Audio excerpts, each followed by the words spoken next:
All right. We're live. Finally, we're 5 minutes late, which is never good for an artilleryman, right? Not a good idea. Yeah, never a good idea. Never a good idea to be late. Well, sorry everyone who was waiting. There probably wasn't too many people waiting, so we'll be fine. Welcome to episode 56, Pours with Patriots. Today I'm joined by specialist. He's not a specialist now. He'd be the oldest specialist probably in the army, but former specialist, Matt Huff. Hey, thanks for having me. Glad to finally meet you. Yeah. It was a good. We met through another guest, right? Yeah. Talking about? Yeah. I feel like that bar is like right in front of me. We gotta fix it. Look at that. We're gonna go like that. Now bring it Like that? There we go. Now I can see it. Now I can see a beautiful face. Oh, That's better. big sexy. That's good though. So, like I said, Matt, with the joke there, Matt's a former artilleryman, so he has pretty good hearing. We've talked for about an hour. You hear pretty well for an artilleryman. Not bad. Depends who's talking to me. Yeah, that's the same thing. Selective hearing. It's a Yes. buff. So, we'll start off with an artillery quote from Mr. General Charles de Gaulle. You've heard of him, the Frenchman. The artillery must prepare to concentrate a great volume of fire wherever it is needed at any moment so as to dominate rapidly any part of the battlefield which may be threatened. Sounds about right. Good one. Like that one better or the other quote that earlier? I like the one you gave, you put on the internet. Yeah.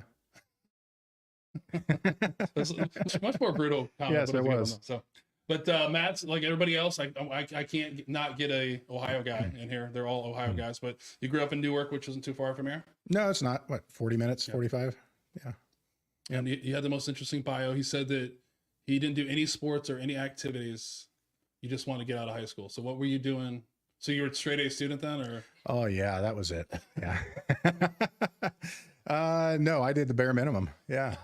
I hated running. I hated people telling me what to do. So what did I do? I joined the Army. There you go. So Yeah. we got to go back to childhood though. You're trying to blow through it. So Yeah. middle kid, Yeah. Middle. 3 boys. 3 boys. Yep. Lived in Columbus for a few years. I think till I was about 7 or so. Then we moved to Newark. Good childhood, growing up in the 70s and 80s. Good solid parents. And yeah, it's good times. 70s were good times growing up in early 80s.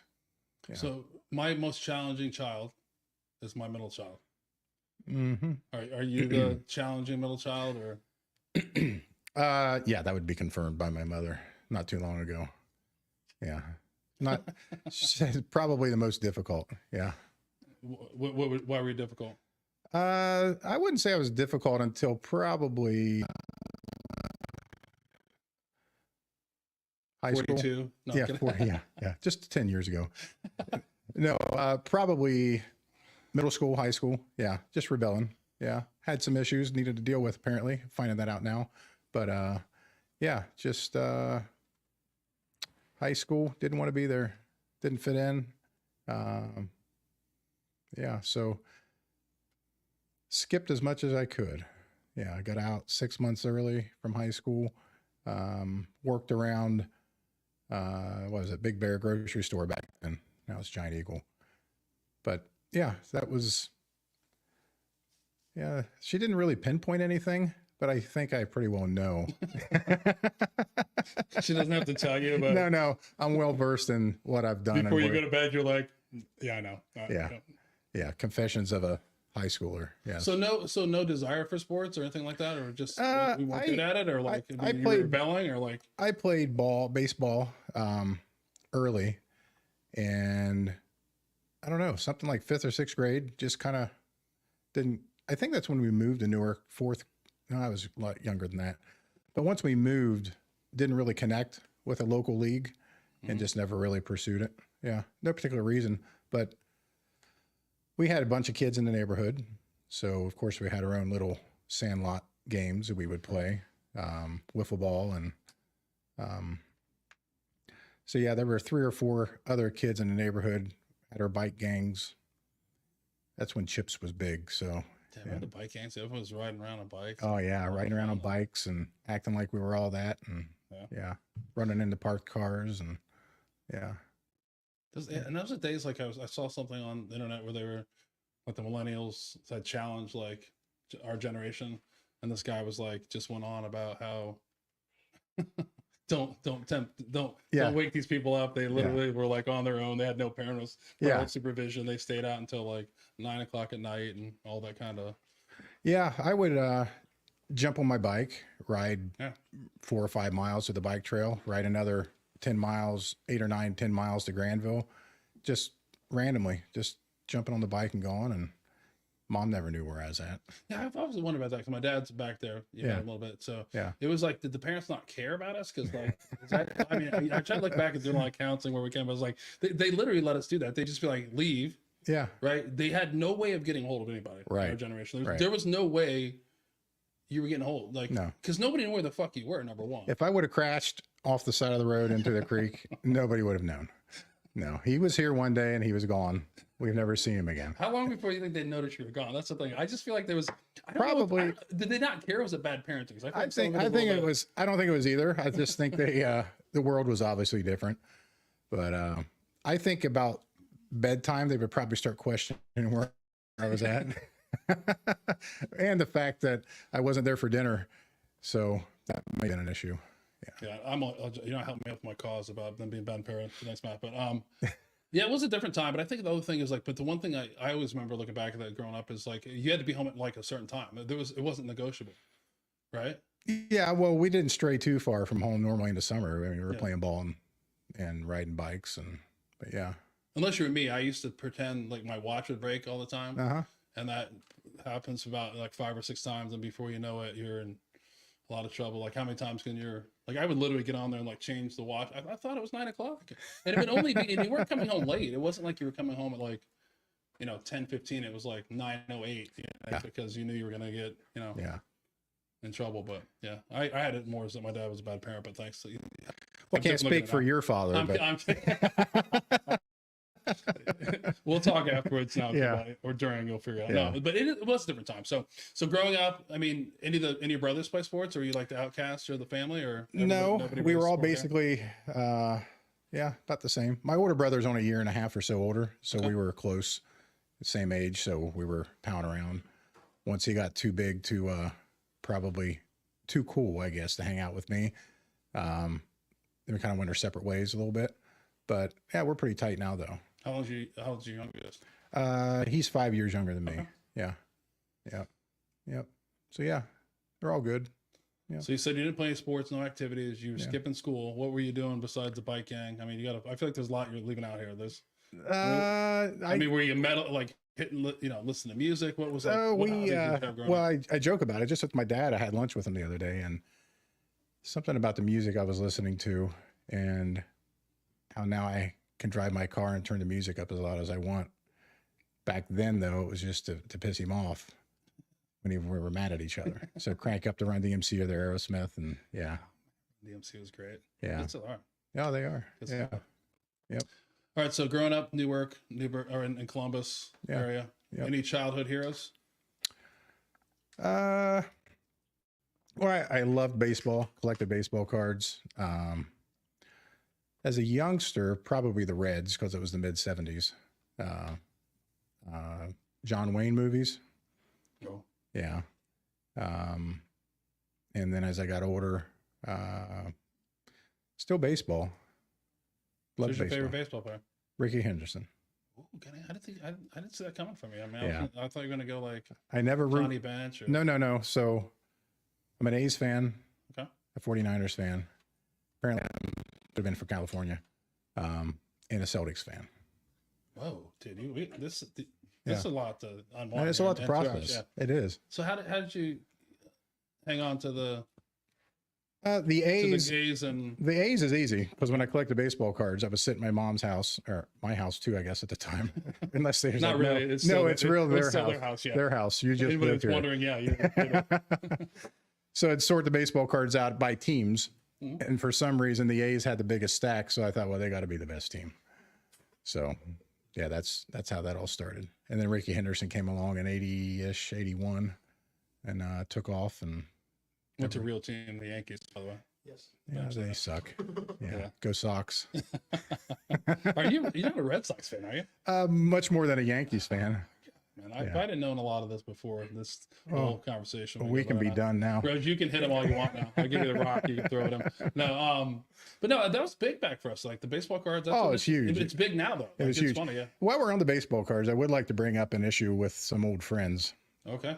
They're probably not listening. I haven't seen them in years. Just let it out. I gotta let it out.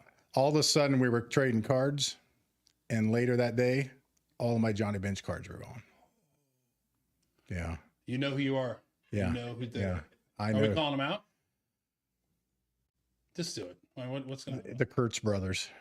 The Kurtz brothers. God damn you. Yes. That probably was a downfall of my childhood right there. Johnny Bench left. Hey, by the way, everything we're going to talk about from this point on is all because of you guys, Chris. All right? No. Yeah. But that used to be a thing. Like, I think it's become more now. If you're out there now, they're doing like unveiling and it's become a cool thing. Yeah. Like, I think around like the COVID times, the card game anteed up and people, because I remember like we would do all kinds. I mean, if I thought about the cards I traded just because I was like, I like this other player. Like, I traded so many like valuable cards because I liked, Well, crazy story. a certain player, man. I had a Henderson rookie card, which at the time was already valued at like $100 in mid '80s. So his rookie card, not really thinking about it, but I'm like, I want his autograph. So back then, we had phone books and a Sporting News, and I got the address to the Oakland Coliseum, mailed that card with a letter, and totally forgot about it. 5-6 months later, it comes back with a signature. I'm assuming it's his signature. Yeah, I was gonna say. So it may or may not have been. You can send it to Beckett. They'll like look at it, and some guy's gonna just. Well, the problem is it? I don't have it now. Oh, okay. Because I was gonna be like, don't ruin But your but the value remains the same as it did back then, about $100. So I haven't really lost out on anything. Yeah. Just made some money off of some guy. So. You see, I was a diehard Don Mattingly fan. Oh, he's cool. So you talked about phone books. So Don Mattingly, there was an article that came out that he owned a restaurant in Evansville, Indiana. Yeah. I think my dad will remember this. So I found that number eventually by calling and doing it. And I started calling Evansville, Indiana. It's random restaurants. To talk to Don Mattingly. No, his restaurant. And they would put me on hold. They'd be like, yeah, we're going to go get him. And like, he never came to the phone. But I'm still waiting for the call. But, But I think I have all my baseball cards still somewhere. I sold mine. Did you? I made a good profit. I think the best was I bought the 85 Fleer set for like $12 and sold it for like 120. Literally like 5 years later. And it's still worth about the same. Yeah. So I couldn't tell you where that money went. So don't think about it. Probably not the more baseball cards. No. Yeah, the baseball card. But back then it was also, there was only like Topps Fleer, right? That's how it was back then. Yeah. Don Russ. And Don Russ came aboard. Yeah. Then Score came aboard. Yeah, because now it's all crazy. Look at baseball cards. It's like. I looked at them the other day. I used to take bottles. Yes, we used to collect bottles and recycle those and get your money back. So you get $1 for 8, and I would go buy 4 packs of cards. And each pack had like 15 or so cards in it. Yeah. And I was looking at cards the other day at the store. It was like 4 cards, and they're like $3 or $4 a pack. I'm like, well, no wonder no one collects these. But, I mean, I think, but it's actually skyrocketed. It's like a big thing now. I mean, is it? More of like, I don't know if you're going after the stuff we had, but there's all these like, it's pretty nuts. I mean, I think I've watched somebody like buy $100,000, pack of cards, and they open it up hoping for a certain card. Oh yeah, yeah. I don't love cards that much. No, I don't either. That's why I just stick to whiskey. Nor do I have it. Yeah, whiskey's better, and you forget what you did, and you never remember that bottle. I didn't see that coming. I like that though. Yeah, he's cool, man. I got his book. Rose actually bought me the book for either a birthday or holiday or Father's Day or one of those, and it was a pretty good book. Yes. Yeah, pretty. For the people that aren't baseball fans, or you are now, I always tell my sons are all play baseball, and I love baseball. It's our sport in our family, but. Dude, Ricky Henderson was unbelievable. Like he was going to steal like every single time, and nobody could stop him. But my kids will be like, "Oh, it's because the catchers sucked." No, they had good catchers. All this bullshit. But dude, Ricky Henderson would be like tearing it up. I saw him steal against the Indians. Must have been their mid '90s, early '90s at the old Cleveland Stadium. He gets on and he steals second, steals third, just like that.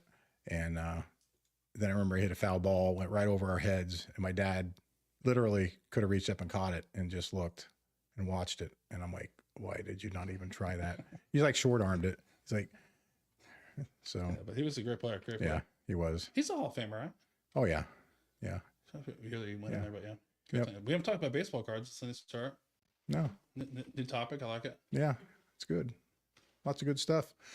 It's just the Kurtz brothers. Yeah, those damn Kurtz brothers. Do you know where they live now? We can call them out. Everybody. I don't know where they live.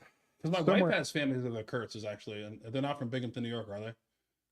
No. Okay, good, because they're literally. Wouldn't that be funny? We're not talking about our Kurtz family. We're talking about the different group of people. The other Kurtz family, they're great. Yeah, they're great people. I'm sure the other Kurtz are great people too. They were just misguided as 12-year-olds.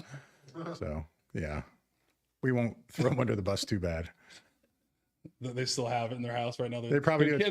Their kids are listening like, oh, yeah. You told me a totally different story of how you got that card back. Yeah. It's like, you told me. No. So you misguided youth like all of us. You find a lot of people, all the military just doing all kinds of different things. And yeah. I just never had any real personal direction. My parents gave plenty of direction. It chose not to listen to it a lot. No, but we grew up in church. That was a lot of what we did. But youth group and all of that, and gave a good foundation. But yeah, just personal choices.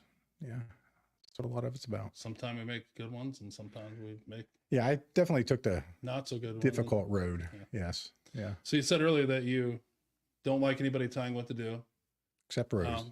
Yeah, except. And everybody that was planned, she was like, "You better not go. You better say everything." I love when she tells me what to do. It's gonna take Rose a long time to get here. My dad has a pretty good. He's a little slow, but he could still get a hip check in there and block her. But so you didn't like listening to authority. You didn't take your parents saying. You were kind of doing your own thing. You decided to do what most of us do: is, it sounds great. Let's join the military. Yeah. Well, the thing is, I was. Sorry, Rose. Newly married, not to Rose, working in a factory making concertina wire for the government. Hated it. Knew I couldn't work in a factory. It wasn't for me. Actually, probably nothing was for me at that point in life.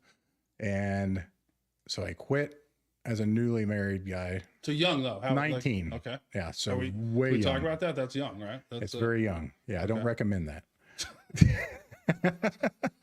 I'm not saying any certain person. I'm just saying. The disclaimer: if you're in love and not, I don't recommend. Obviously, I'm not married to her anymore. Did you hear that game? I'm talking about son, Gabe. No. Don't do it. So I was sitting at the house, and an Army commercial came on. Be all you can be. This is another discussion I had with my parents yesterday at lunch. So a year and a half prior, I went to the Air Force recruiter and tried to enlist. And apparently I did. I had asthma when I was a kid. So he's like, disqualified. I'm like, oh, whatever. Year and a half or two later, I'm like, I need to do something. I'm married. I hate that job. So I go to the Army recruiter and I'm like, I need to join. Maybe I didn't say need, probably want to join. And you know what the recruiters want to do when you walk in off the street? What did you do? Who you're running from? Who's pregnant? What happened? Why are you here this easy? Because you're making. Don't tell me you have asthma. Yeah. Well, ironically, you know how they go through the checklist qualification. And he's going through all that, and he goes, "So do you ever have asthma?" I'm like, I said, "Well, yeah, when I was a kid," which ironically I was 19, so still a kid, but much younger. And he says, "No." He goes, do you have asthma? I'm like, are you freaking idiot? I just said, I didn't say freaking idiot to him, but I'm like, yeah, he goes, do you have asthma? And I'm like, no. He's like, okay, check. And congratulations, you're going to be an artilleryman now. Yeah. In the grass. Yeah. Deep in the woods. So hopefully you don't have asthma. It's always great to hear always the stories of how people interacted with. Oh yeah. Yeah. Yeah. It's crazy. So what made you pick the artillery then? Other than a bonus probably? No. this was 1989. There's no bonus. They're like, here, you pay us and we'll let you join. Yeah. That must have been December of 89 because I left January of 90. And I don't remember really picking a job other than being at MEPS down on Indianola Avenue when it was there. And sitting with a lady who was Army lady or some Army. She was in fatigue, so apparently she was in the Army. She wasn't hunting. So she was going through the jobs, and she was like, what do you want to do? I'm like, I don't know. I need to leave in 2 weeks, as soon as possible. And she's like, oh, here's this field artillery. I'm like, oh, field artillery. Nobody told me what field meant in the military. I said, and she showed me a video. Like, ooh, big guns. I want to play with those. So sign me up. Literally 2 weeks later, I was at the hotel, on the bus, and on the flight to Fort Sill. Beautiful Fort Sill. Fort Sill. Beautiful place. Yeah. Have you ever been back since then? Yeah. Ironically, I probably had an anxiety attack when I went back because my son was in basic training at Fort Sill. And that was the first time I'd been back. So I got out of Sill in 90. I got out. I busted out. We did have a whole platoon go AWOL and out of formation while we were standing out there one day, and they all took off to run across the freeway. So they actually did break out. But that was 90. So I think in 12 or 13, my son graduated basic, and we ended up going to pick him up there. And dude, it was like, when I pulled on post, it was like surreal. Yeah. There was anxiety. Yeah. Cause then we're driving around and I remembered some of those buildings, like the reception station, right, where you got your hair cut. We drove by that. So yeah, that was an interesting return. Yeah, there's a parts in the nostalgia, but also then all the, like you said, all the stressors that come out, and yeah, yep, it's a different time. So after Fort Sill, and it's just a timeline for people who are not understanding what's going on in 1990, 91. The war that I had this question for you, and you don't have to answer now, but we can answer along the way. But you obviously you left Fort Sill, you went to your first duty assignment, 101st, right? Yeah. Okay. Yeah. And then quickly the world changes for the first time that we remember in a long time, and Desert Storm, Desert Shield kicks off. So you deploy for that. That war, right? Because it is a war. Yeah. Quick war. It was quick. Do you feel like people now, after we fought for 20 some years, forget about that? Oh yeah. Yeah. And that's something, it's a very tough thing to discuss sometimes, because we were there 7 months, victorious, liberated the country, whatever political opinions they have about why we were there or whatever. Anyways, but I got to digress for a minute. So a neat story about that, which you put her picture with us on the announcement for the event. There's a picture of me and Rose and I with this other lady. And I won't give out names because I didn't discuss this with her. Don't do that. Don't look at the Don't look at the camera. Don't look at it. But she was in Kuwait during that time. And she has some horrible stories and stuff, which again, I'm not privy to discuss. I don't know all the details anyways, but knowing some people say we were there for oil, after meeting her, I'm glad we were there, because she went through as a 16-year-old what nobody should ever have to go through. Right. So to be there and to have liberated that country, that's a good feeling. That actually was an interesting feeling, because for a long time, I never felt I was worthy of the recognition. And a lot of that was because of what the Vietnam vets got when they came home. So I'm like, she freaking fought for 4 days. I mean, we were there for 7 months. Yeah, we did what we had to do to build up and to train. But yeah, that was an interesting time. So all these years later, I think people, not civilians, especially 40 or younger, just block all that up into one major thing, Right. where it was a separate thing, which was 10 years between them. So, but yeah.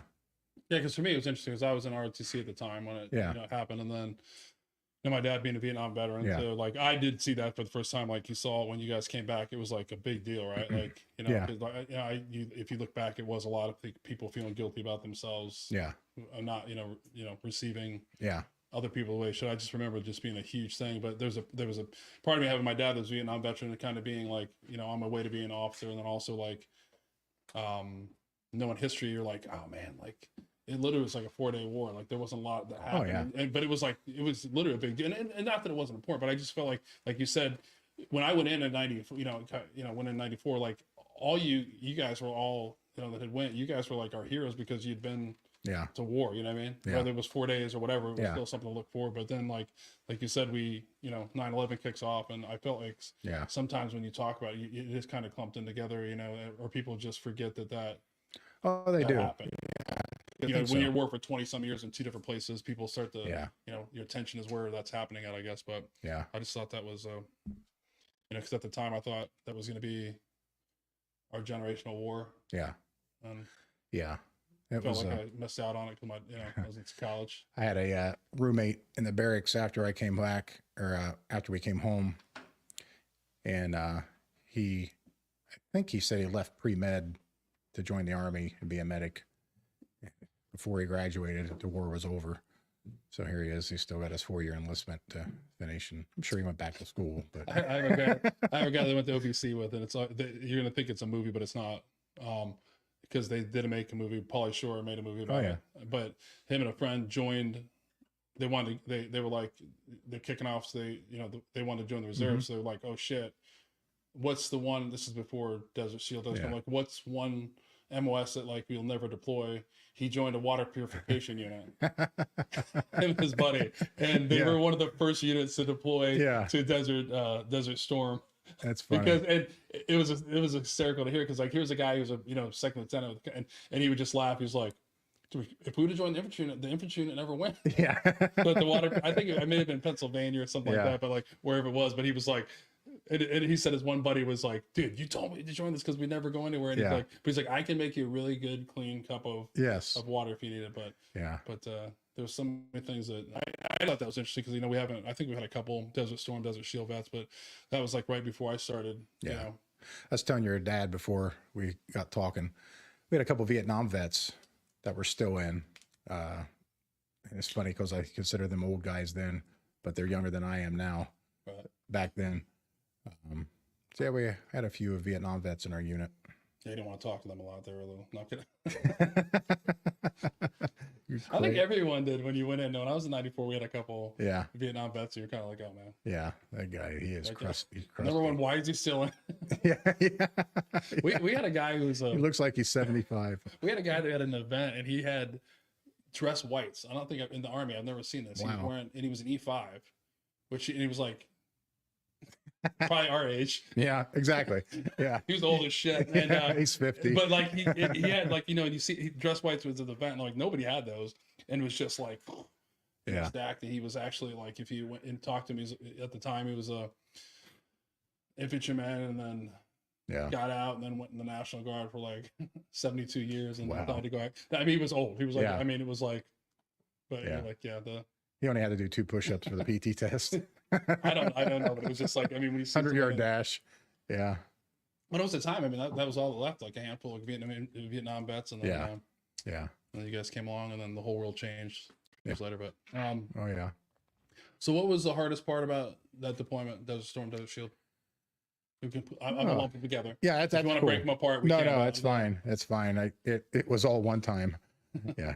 So we didn't break it apart then. It's like, we're still here. Yes, we are. I think the hardest thing was just being away, being young. You didn't know. I unfortunately discussed or confessed a lot of things to my mother by letter while I was deployed.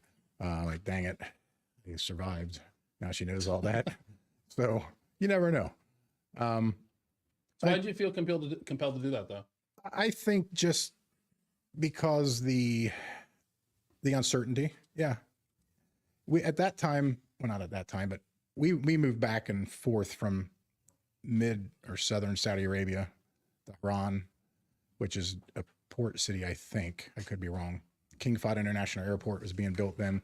So we had our base camp, Camp Eagle 2, set up there across from the Air Force, which is another issue.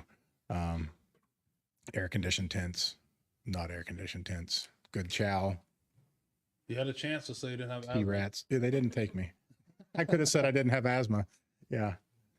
I think just the being away when you're young, and I was green. I mean, I had been out of basic. I got out of basic, I think, in May, and by the end of August we were deployed. So I mean, I was a E2. I mean, just a little green private. So back to that, what was it like? I mean, was it, at the time, it's kind of different. We've had a lot of people on where, you know, they went to their assignment, they're green, but you know, in the unit, you had 80% of the people who've already been somewhere. Yeah. What was that vibe? You know, being in a unit where you maybe had, you know, one or two Vietnam veteran, the rest of everybody is like, I remember those times, but like, Yeah. what was that like when you finally were like, hey, you know, we're going to war? I remember we were in the field, hence the name, field artillery. We were in the field. Now this would have been July in Kentucky, southern Kentucky. So it was rather warm and humid. And they came around and told us that Saddam Hussein invaded Kuwait. We're like, where the hell is Kuwait? Why does that matter to us? Is that in Kentucky? Yes. Is that near Lexington? Do they have bourbon? No, not at all. At least not that they talk about. So they had us doing, so at that point you're like, holy crap. I'm like, I signed up for college money, which in hindsight, I didn't use it. So that's a different issue as well. So they start doing, what do you call it? Call it desert training in Kentucky with wearing your protective mask and all that, marching. And there's absolutely no seal because you're sweating and it's sliding up and down. So we were all just uncertain. Yeah. I mean, my section chief, my gun crew, our artillery battery was outstanding. Our leadership was outstanding. So I had a couple guys in my gun section. I'll shout out to Payne and Adams, who are like big brothers. They were already E4s, well seasoned. I was just private. Then we had our corporal and a couple sergeants. So just uncertainty. There, I mean, you didn't know what to expect. We just know we were in the 101st and we were like the 82nd. You're not, I was going to say you're the 101st, but you're not the 82nd. That's okay. But it's okay. We all make mistakes. We knew it was right. I won't say which one was the mistake, but yeah. Anyways, so this is probably like throw that ball at you. That's a good. But that's a good thing. We've had it's like we were talking about sports, but the 101st and the 82nd have a huge rivalry. Yeah. I mean, we know we're better. It's okay. But it's a fun rivalry that like we can make fun of each other. But if you made fun of any of us, we would. Yeah. Yeah. Probably. We can joke about the Air Force together, the Coast Guard, Space Force, if there is really one. I mean, I think we should. You guys have to get rid of the airborne tab, but that's okay. It's just me. You know. That's okay. It's a historical thing. Yeah. A lot of history. A lot of great there is. is. We just had the 80th anniversary. It was, that's amazing. That's always crazy.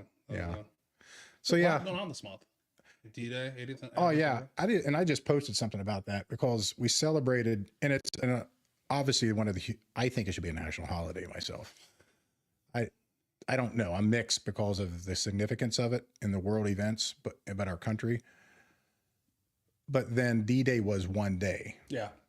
And you look, and I just watching a documentary earlier today.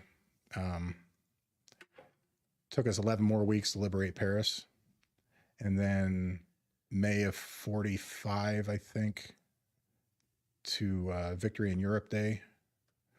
Maybe that was the end of World War II. I forget which one that was. I got them mixed up. Anyways, you got to remember that was one day, and we lost thousands of lives, and those men are freaking amazing. But people continued to battle and fight for another year and a half or so. Yeah. And there's a lot that happened if you look at like Battle of the Bulge. I mean, but I think that day is. I mean, I don't think if anybody knows history, you think about it, you know what happens eventually. Yeah. But I feel like that was the day that that was huge. there was a day that that there was hope, right? That this was going to be that this impenetrable force that it was over. You had the Allies that just said, you know what, it's not anymore. And I think that's kind of how I found like this year was really rough because. You look at the veterans that are there, and they're all like, they're 95, 100 years old, and I remember running into them 20-some years ago, and then you just see, and I read an article about a guy who was actually on his way over there to celebrate, and he passed away. He was like 99 years old or something. You're like, oh my god! But I found myself this year so really consumed about how many more years until none of those guys are there anymore. Oh, right? Probably, definitely less than 10, possibly. I mean, I would say 5. That's what I was right? I hate to say that, but I'm thinking 5, 6 years. Yeah. In my job, which most of my job used to be working with those vets. Yeah.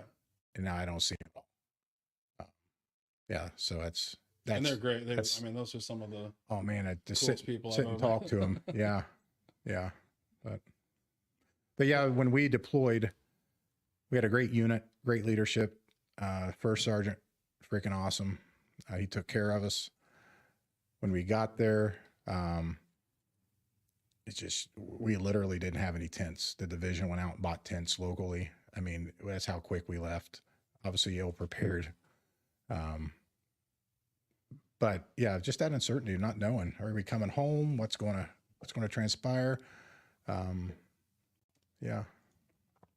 Because I think at the time, they were expecting this huge battle that was going to last forever, and it thankfully it they were expecting a major tank battle, and second or third or fourth largest army in the world was Iraq or whatever. I just remember the thing from your guys is that is by far the worst camouflage pattern ever. The chocolate chip. DCU is awful. I still got my cap with the hanging gigantic 1970s collars. Yes. And then you really couldn't see that because you guys were always wearing mock gear. That's people don't understand. That was well, if you had talked to any vet, I was hoping you would say that. It's I like the Desert Storm vets are I was in mop for 3 months and we weren't in mock gear for that long.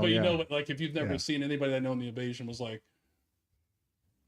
because I fell into that generation. Every time with the field, you're wearing mock gear, and if you've never been in the desert, number one, and then you put that stuff on, and the charcoal, and before you know it, you're like, "There's no way this thing. I've had it on for 2 days. It's not going to work. It's going to work. It's absorbed all my sweat. That's what it's done. I don't even know where my mask is at. Yeah, no, it's a good pillow. It's underneath your sleeping bag. Yeah, they were great pillows. Yeah. I just told her it's I was sleeping with a rock. That's probably what's wrong with my neck now. Yeah. But that used to be the big deal. That's you guys want to go across the berm and well, the funny thing is, weapons, and it was going to be this mass. It's just I'm glad it didn't go that way. But if you hear, I forget the Marine Corps. It talks about the invasion. They follow them, but there's a big. I get the big kick out. There's a part about the mock gear that they're in it for a week, and they're getting all the first time they tell them to get out, everyone's like, thank God. You know what I mean? But it was it's crazy. Yep.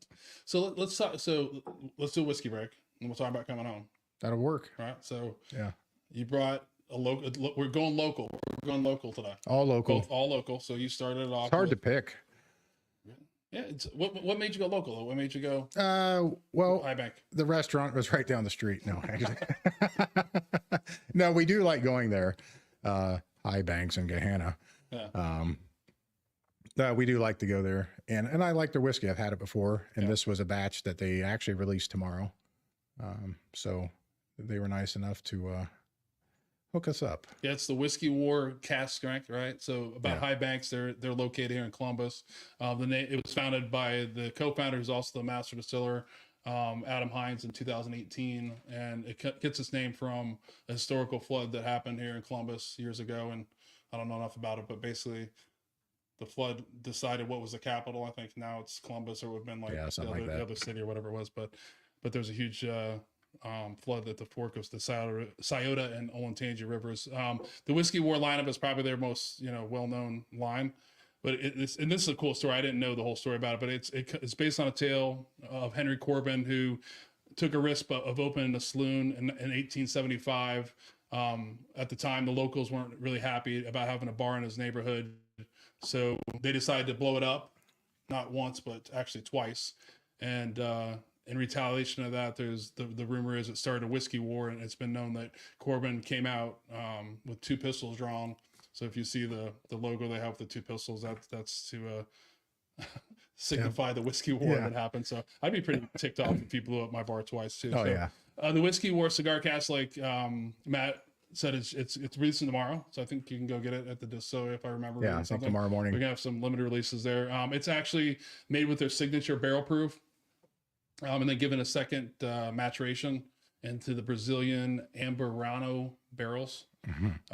And that's aged, I think they didn't say exactly what it is, anywhere from like 6 days to 90 days. Yeah, well, 6 to 90. Yeah, so it does depends on what's going on, but it's really cool. But they just released, like you said, they just received a double gold at the San Francisco World Spirits Competition for this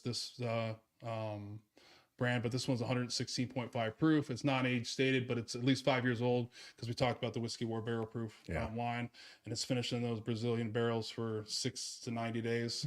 The exact mash bill is not disclosed, but from everything you know, it's actually a blend of 2 MGP mash bills and 1 Kentucky undisclosed mash bill, and it's a high rye mash.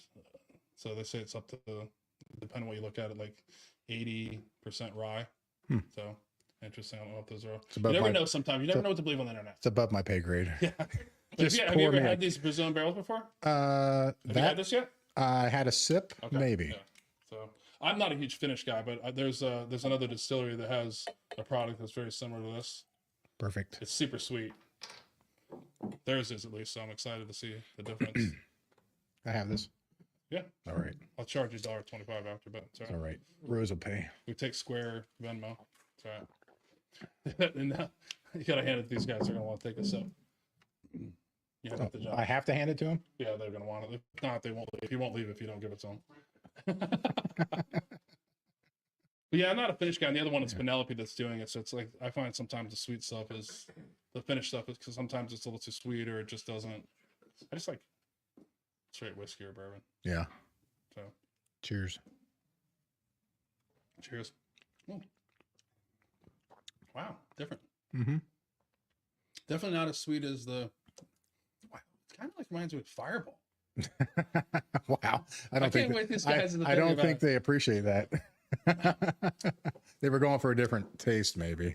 No, I mean, it's a Cinnabon, which is good. I mean, that's not a bad thing. I think that's better than like brown sugar. But yeah.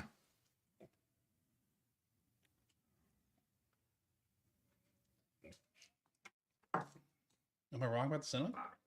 It's a Fireball.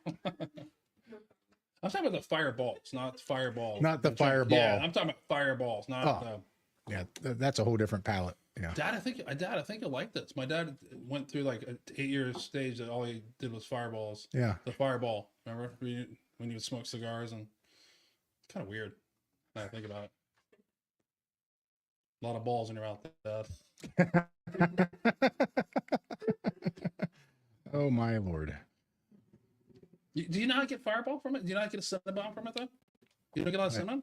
Yeah, I do. A little bit. What do we also say? Butterscotch rose? Or caramel. That was it. Caramel. I'm oblivious. I've already had like 4 glasses, so it all tastes the same. This should be an honest. Like, I don't remember what this tastes like. Yeah. Should have started with this one.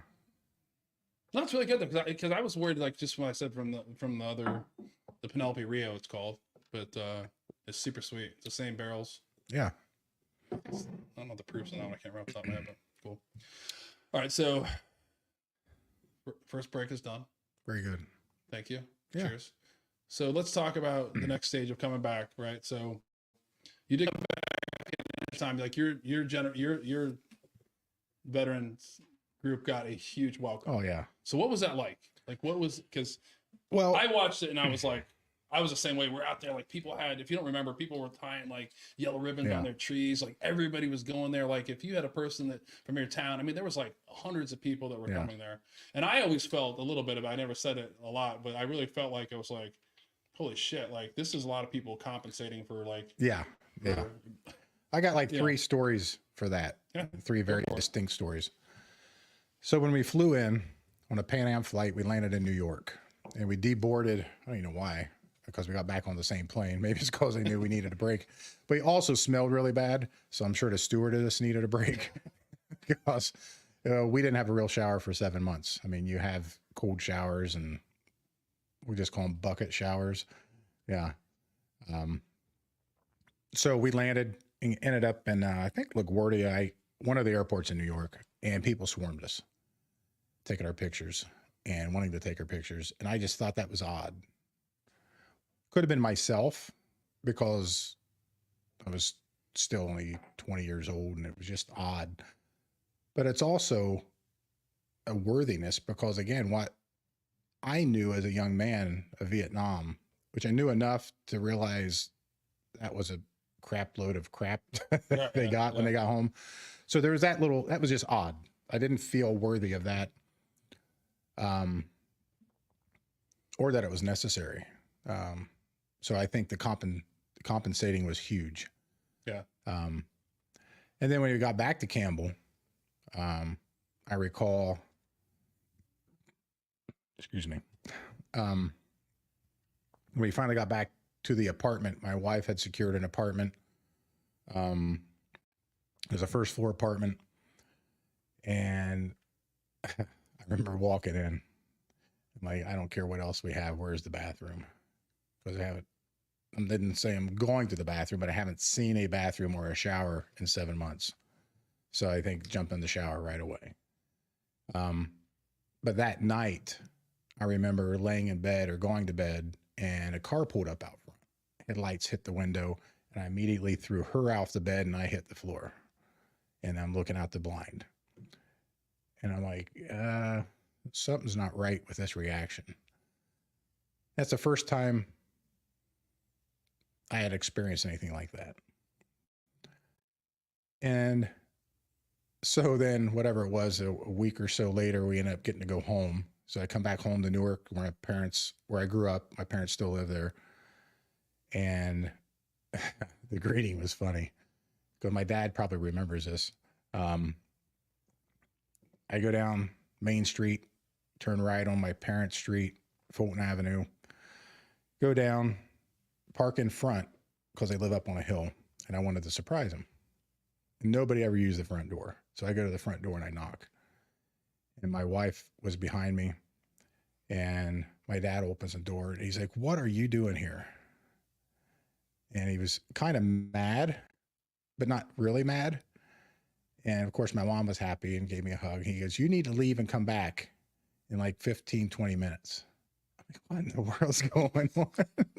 Welcome home. Yeah.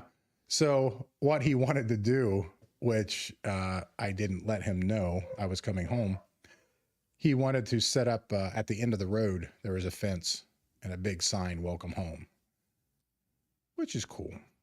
And then out on the house across the front of the porch, he wanted to do the same. Right.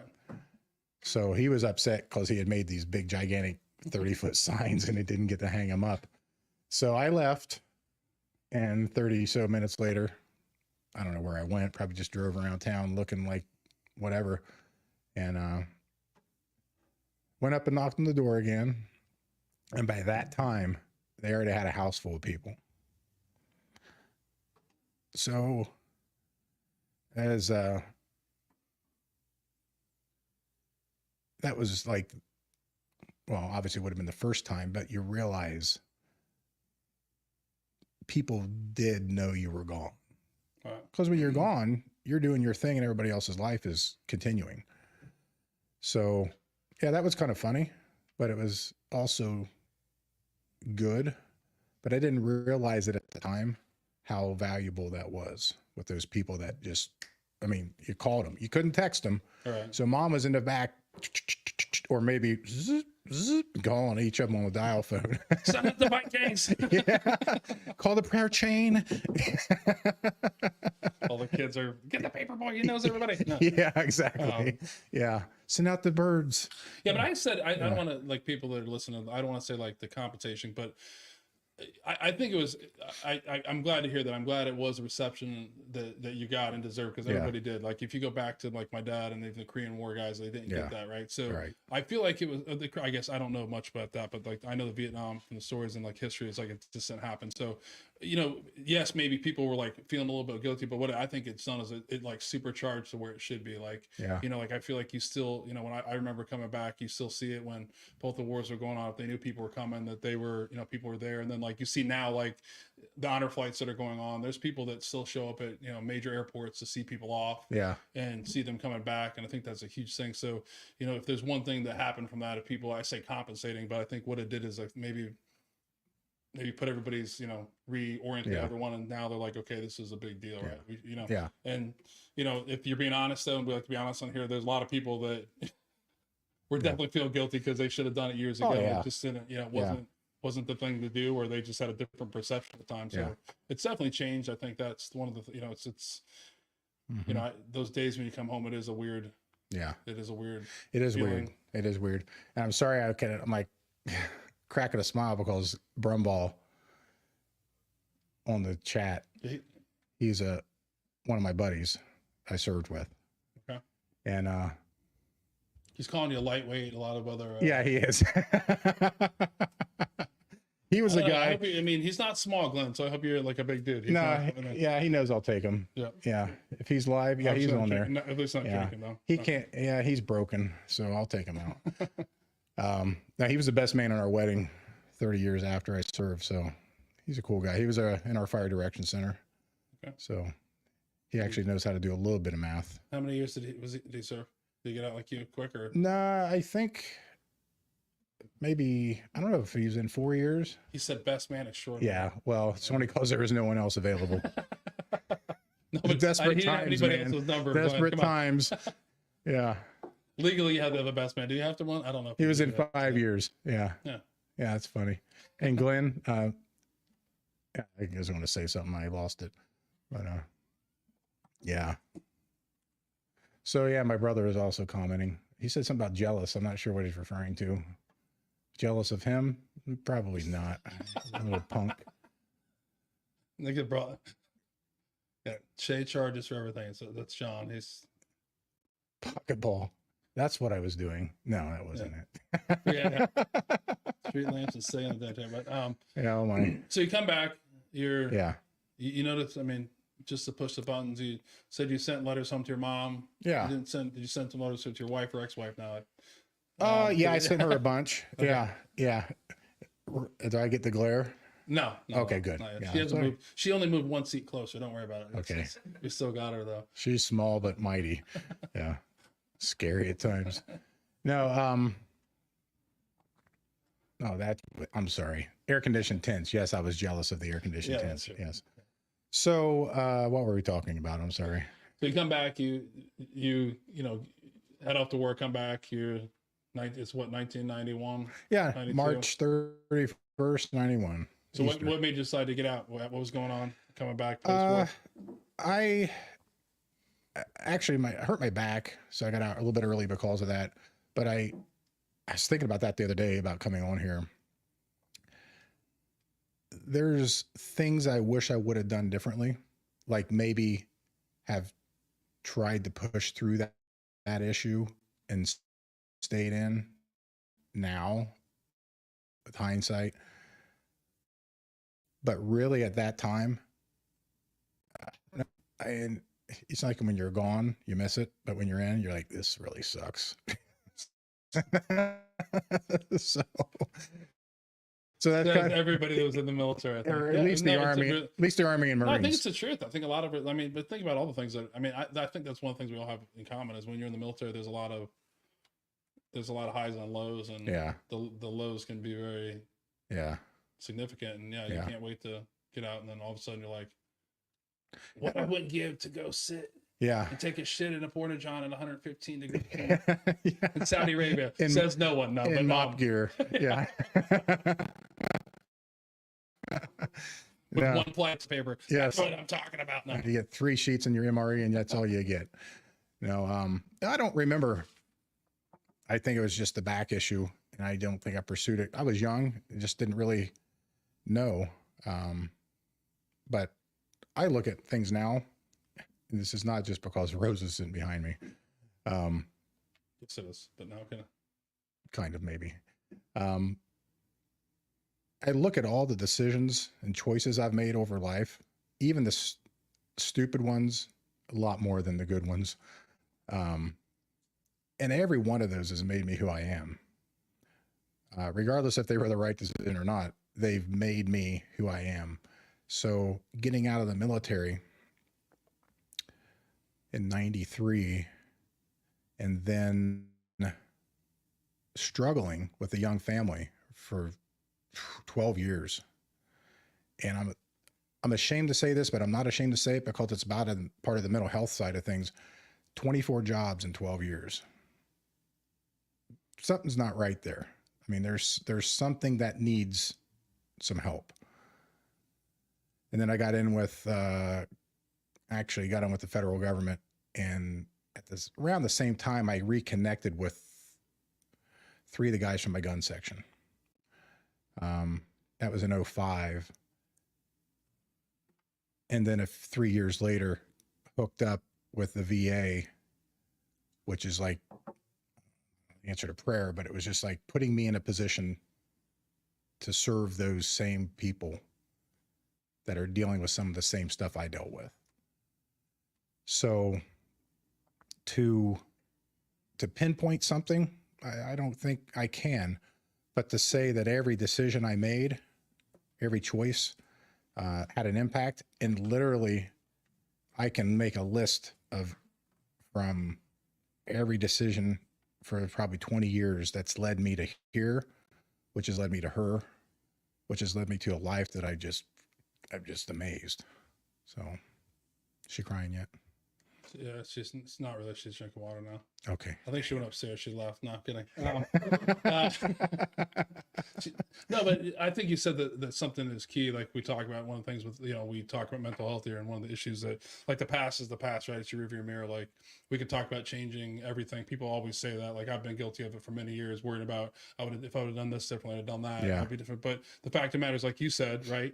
All those actions led you to be the person you are today and where you're at today, right? So that you can't, dwelling on that. That's one of the, I think one of the things I've learned here in the past year or so about, mental health, PTS, contemplate suicide and things like that, is that you get focused on these decisions made in the past, but you wouldn't be the person you are today if it wasn't, man. Yeah. And there's no way you're going to fucking change it. So just don't worry about it. And easier said than done, but that's kind of the approach. You look at. You can't, it's made you who you are. Maybe I was a shitty father, 10 years ago, but now I'm a great father, right, boys? Right, boys. See, my little brother chimed in on the bottom there. Yeah, I figured he was probably in bed. I didn't know his wife let him on the internet this late. Nothing like making fun of little brothers. Yes. No, but that's the thing. So let's go back to. I think I asked this question. We'll get more of it, but this one to talk about when that this is your part, that part in your life. So, what was the hardest part about leaving the military? Was it losing your identity, losing your job, losing your friends, losing your purpose? What did you struggle with? What did you think you were? All the above, dude. Yeah, okay. I mean, it was seriously. Prior to the military, I had a few close friends. Didn't really have any direction. I didn't have a purpose. I didn't want to go to college. I think this goes back to the college question. I think I tried college after high school, and it was one of the several times. And it couldn't click. Oh my God. I just got out of high school as quick as I could. Why am I going to put myself back in this environment that I don't want to be in? So getting out of the military as a 22-year-old, that created me. I mean, really, it created me. It gave me that purpose, gave me that reason. It gave me people who did not care anything about where I came from, what I've done. I mean, total diverse group of individuals, from our gun section to our gun battery. I mean, you know how it is. It's very diverse. It doesn't matter who you are, what you look like. Just do your job and do it well, and perform.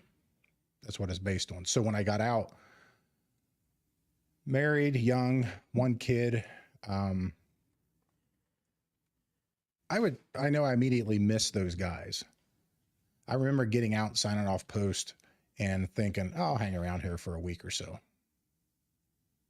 Well, I signed out literally. I went to U-Haul that day and got the truck packed up and headed home with no direction.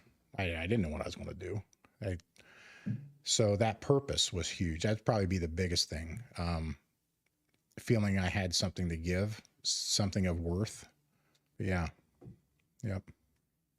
So he said, your brother said, just leaving the gym, got to go home and feed the chickens. Yeah, he's actually not lying. He's telling the truth. Thought that said choke the chicken there for a second, but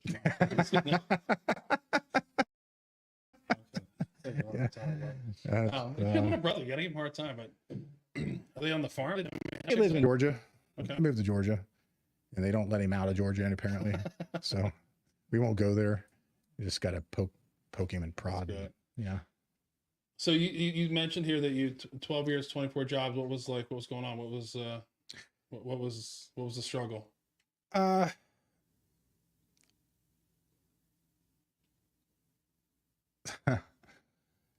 That's what I'm still trying to figure out. No, hey, I love it. I mean, hey, it's as recently as, and I'll be just personal I'll just be an open book because I don't care what people think about me. I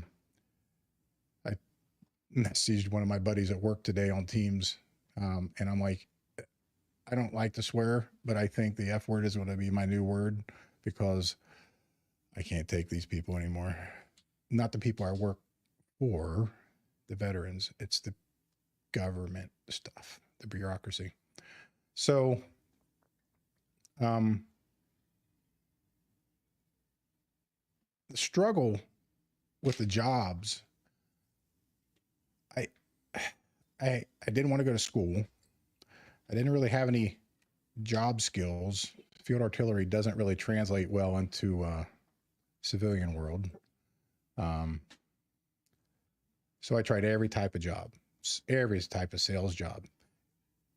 And even out of all of those, I did learn something about everything, like how to buy a car and how not to buy a car and how to do this and every type of sales job. I just really didn't have any clear direction. But I think it comes down to a personal self-worth where I didn't feel worthy of who I was or at the time.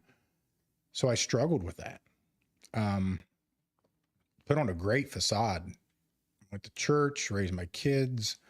But deep down inside was just never happy with who I was. I could have been in the best shape of my life and I look in the mirror and think, man, you're a loser. You just look horrible and this and that. And I've recently talked to the doctor at the VA and just kind of, I like this doc because he's an Army vet. And I believe he was a clinical psychologist in Afghanistan for troops coming off the battlefield. And I'm like, well, you do have some credentials then. You're worthy of my time. In talking to him the other day, I said, I just need something. I need something to go on. Like, what is going on in my head? Because there's a song, which you may have heard, Popular Monster by Falling in Reverse. I'm the worst person of knowing songs, but I probably heard it. It's very hard. And I know Michael Jackson Thriller. That's Rose's favorite, by the way. So the classics. Yeah. So the song is talking about, it's just like your mind is just a mess. I just don't know. And that's how I felt for years, for a long time. And then it was like a period of time of clarity, maybe not clarity, maybe just a change of life. But in the last few months, maybe the last year or so, it's like all that has come back. And it's like, why is that?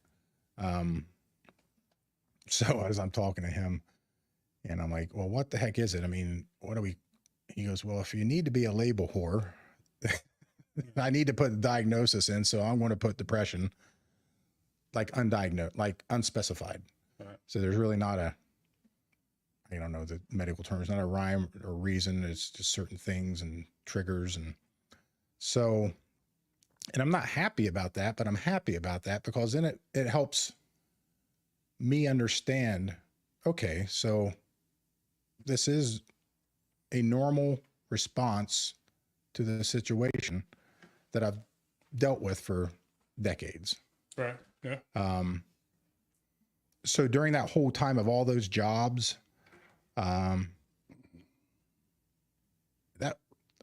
really it. It was just, it didn't feel worthy to be alive. Didn't feel like there was any purpose. And that's why in 05, when I got together with the first few guys, and now we get together every year or two, a small group of us, that's so beneficial. And we skipped last year, and I told Rose, I said, okay, I can't do this. I gotta get together with the guys, because it's like grounding, even though we're from all different parts. Well, they're all in North Carolina. I'm not, but They're like, he's the only guy that's not there. yeah, I'm the only guy that's not there. But when you get together with those guys, it is so much, it's so powerful, because you just pick up and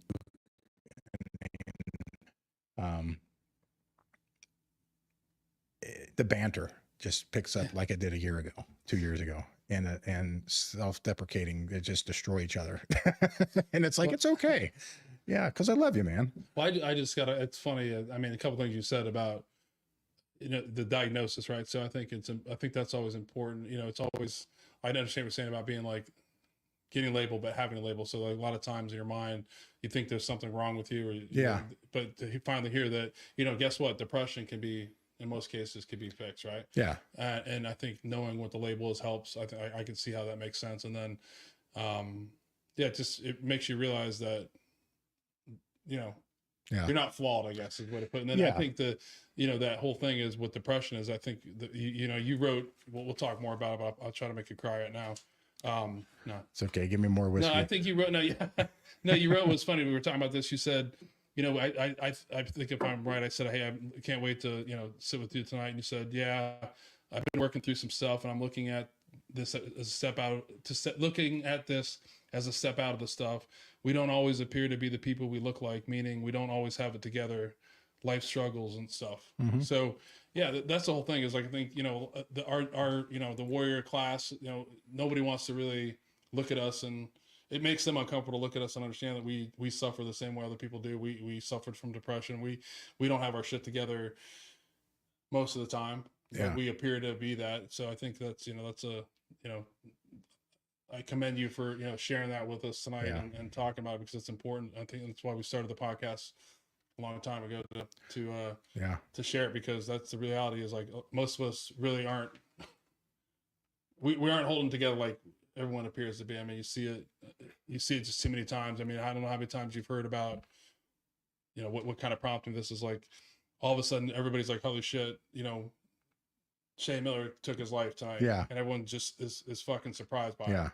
Right. And a lot of the times they are, but in reality, is if you start to peel back the onion, Mhm. and look at it, people really aren't surprised. So it takes a lot of courage to get out there and talk about it. That's why we started this podcast a couple of years ago, is to draw that out. And I really appreciate you. Yeah. Appreciate sending that. So Appreciate the opportunity, because it's, yeah. I did not discuss this with Rose ahead of You time. don't have to, though. So okay. She's not in charge. So My wife's she on vacation right now, so that's why I'm talking she about it. doesn't carry a weapon, so I know I'm fairly safe. At least we're not from That you know about. not That's from all right. close up, anyways. When we met, we were both coming out of divorces, and it was a little over 10 years ago, of 20 plus years of marriage. So when we met, neither one of us had really dated anybody else other than the person we were married to since high school almost. We met, and I just had this thought, and I may be totally wrong, but a few months after we met, she was diagnosed with cancer. And she said, you can leave, you don't understand. And I'm like, nah, I think you're kind of cute, so I'm going to hang around. So just don't lose your hair, right? yeah, I say, don't lose your hair. That's, Then I'm out. well, that happened. And anyways, I'm here. But we poured ourselves into that time together. And I just realized maybe now we're 10 years past that.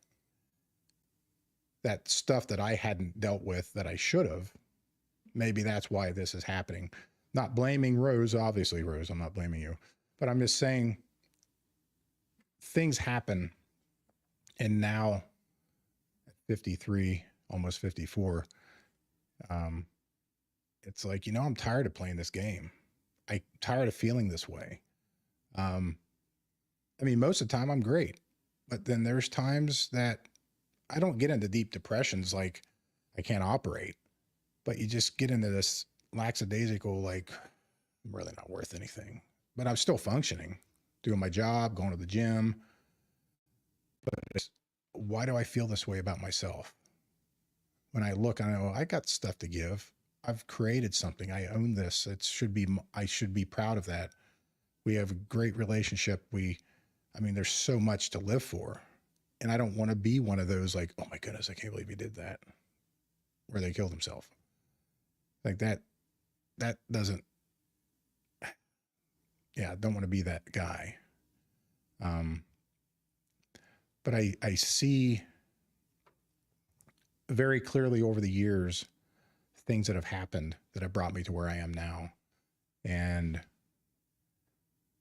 the last 6 months, 6 to 12 months, I see some things in me that are happening that have not happened for a very long time. Just those thoughts and stuff. And I'm like, whoa. And that's when I told her, I said, I probably should go talk to the doc.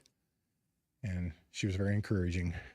And I'm glad you did. I mean, Yeah. we've talked about it before, like whatever, like in all seriousness, man, if you ever need to talk, my phone is always on. And like we said before, if, you know, we'll just take an opportunity here, not to go over you, but yeah, if you're feeling that way, you absolutely need to talk to someone, whether, you know, that's a friend, call somebody, get professional help, but you definitely need to, if you have those thoughts, definitely call the Veterans Crisis Hotline. If you or you think somebody else is suffering, you can call 1-800-273-8255. Or you can press 1, or you can text 838-255, or you can chat now at online veteranscrisisline.net/chat. So, yeah, I mean, that's the thing, and there's a lot of courage to, again, like in the past, like 15 minutes, you bring us down over here. I love it. I love Sorry, it. man. I love these conversations. Really, why I do it. I love it. But no, it's the truth. And that's why we talk about, like, I mean, I have those feelings, you know, I've talked about it before. I try not to cross them over, but, you know, last September I went to Save a Warrior, and it helped me put a lot of things in perspective. You've talked about, it used to drive me nuts about, you know, why I had all the things I had, and I still didn't want to live. I didn't feel worthy of the things I had. So it's super important to reach out and talk. And like you said before, find that person, find, if it's professional, if it's peer groups. And we've been posting a lot of stuff for PTS. Yeah. The awareness month on Boards with Patriots, but just go out there. There's tons of stuff, but just reach out. Like, there's people care, that they want to hear about it. And no one needs to be a statistic, right? Like, everyone's worthy. You just have to find out why. And I commend you for doing the work. And that's the term we have, is you got to keep doing the work. And and it's never too late to do the work. I'm 51 years old. I suffer a little bit differently now. Like, I'm like, okay, I feel really good in the past like year, how I feel about myself, and it's been really strange. It's a lot of stuff is new that I never felt in a long time. Like you said, right? Some good things and the bad things. I came to the point where I was done suffering, right? I was done. I want to find the cause of why I'm suffering, and I'm just done doing it. I beat myself about why I didn't do it. Yeah. You know, 15 years ago when my wife told me to do it. Yeah. Or my dad or my mom or a friend told me to do it. Yeah. And the reality is, back then I told a lot of people to go fuck themselves. Yeah. But now I'm really, you know, I'm done suffering. So yeah, it's kind of where I'm feel at. that pain, Yeah. When it happens, you know. Yeah. And I commend anybody. It's never too late. It doesn't matter if you're 6 years old. All these things that you feel, you can go back. You can address. You can. Yeah. It's better than the other alternative. Yeah. Unfortunately, too many of us take. You know what I mean? So. Yeah. Glenn said there's no crying in artillery. So Glenn said that. About that. Yeah, freaking Glenn. He's from New Jersey, so it's understandable. Glenn, come on. Glenn's probably crying. Oh, he's not telling you that right now. Is. There's crying everywhere, Glenn. So that's not the stigma, right? It is. So we're gonna make fun of Glenn a little bit. Like this is a stigma. Like freaking Glenn. Like when you cry in the military, like you just don't, right? Like people make fun of you. Yeah. But in the reality is, how many times when you were in the military did you want to cry and you didn't? I lost count. Yeah. Like, why am I here? Why did I sign up? Why did I not lie to the Air Force guy and say why didn't I not join the Air Force? Why did I not say it? Why did I say I had asthma? Space Force was an option back then. That could have been a good one, maybe. Yeah, I don't know. Yeah, it's and I really appreciate this. These are the conversations that we talked about. I know that you're a little apprehensive of coming on, but I could talk about this for me too. 5-6 hours. Yeah, hopefully we don't go that long. As long as you want. Yeah. You didn't tell Rose we're going on 7 hours. Rose has nothing to do. She's fine. She's perfectly fine. She's like, you're just going to drive us home, Rose. Don't worry about it. No, but I think that's the thing. So you're doing finish this bottle first. so you're going the professional route then, using the VA. That's what you're doing? I am actually. I don't remember exactly how I got connected with him. I think I messaged I used my Healthy Vet website stuff, message my doc, stay in touch, get my meds. And I don't remember how I got in touch with this doc, but somebody referred me to him at the VA. And I got to tell you, I've been going to the VA for over 20 years. Some people have different opinions. I've never had a bad experience. Well, I had one, but 1 in 20 years, it's pretty good odds. The care I get at the VA has been very good. So when I got connected with this guy and I saw him come out, I'm like, serious? Because he was just a little guy. And I'm like, don't judge anybody. Like, right. Anybody smaller than me? Nerd. No, I'm gonna freaking doctors. So no, but we sat down and dude, he freaking just laid it out, and he doesn't pull any punches, which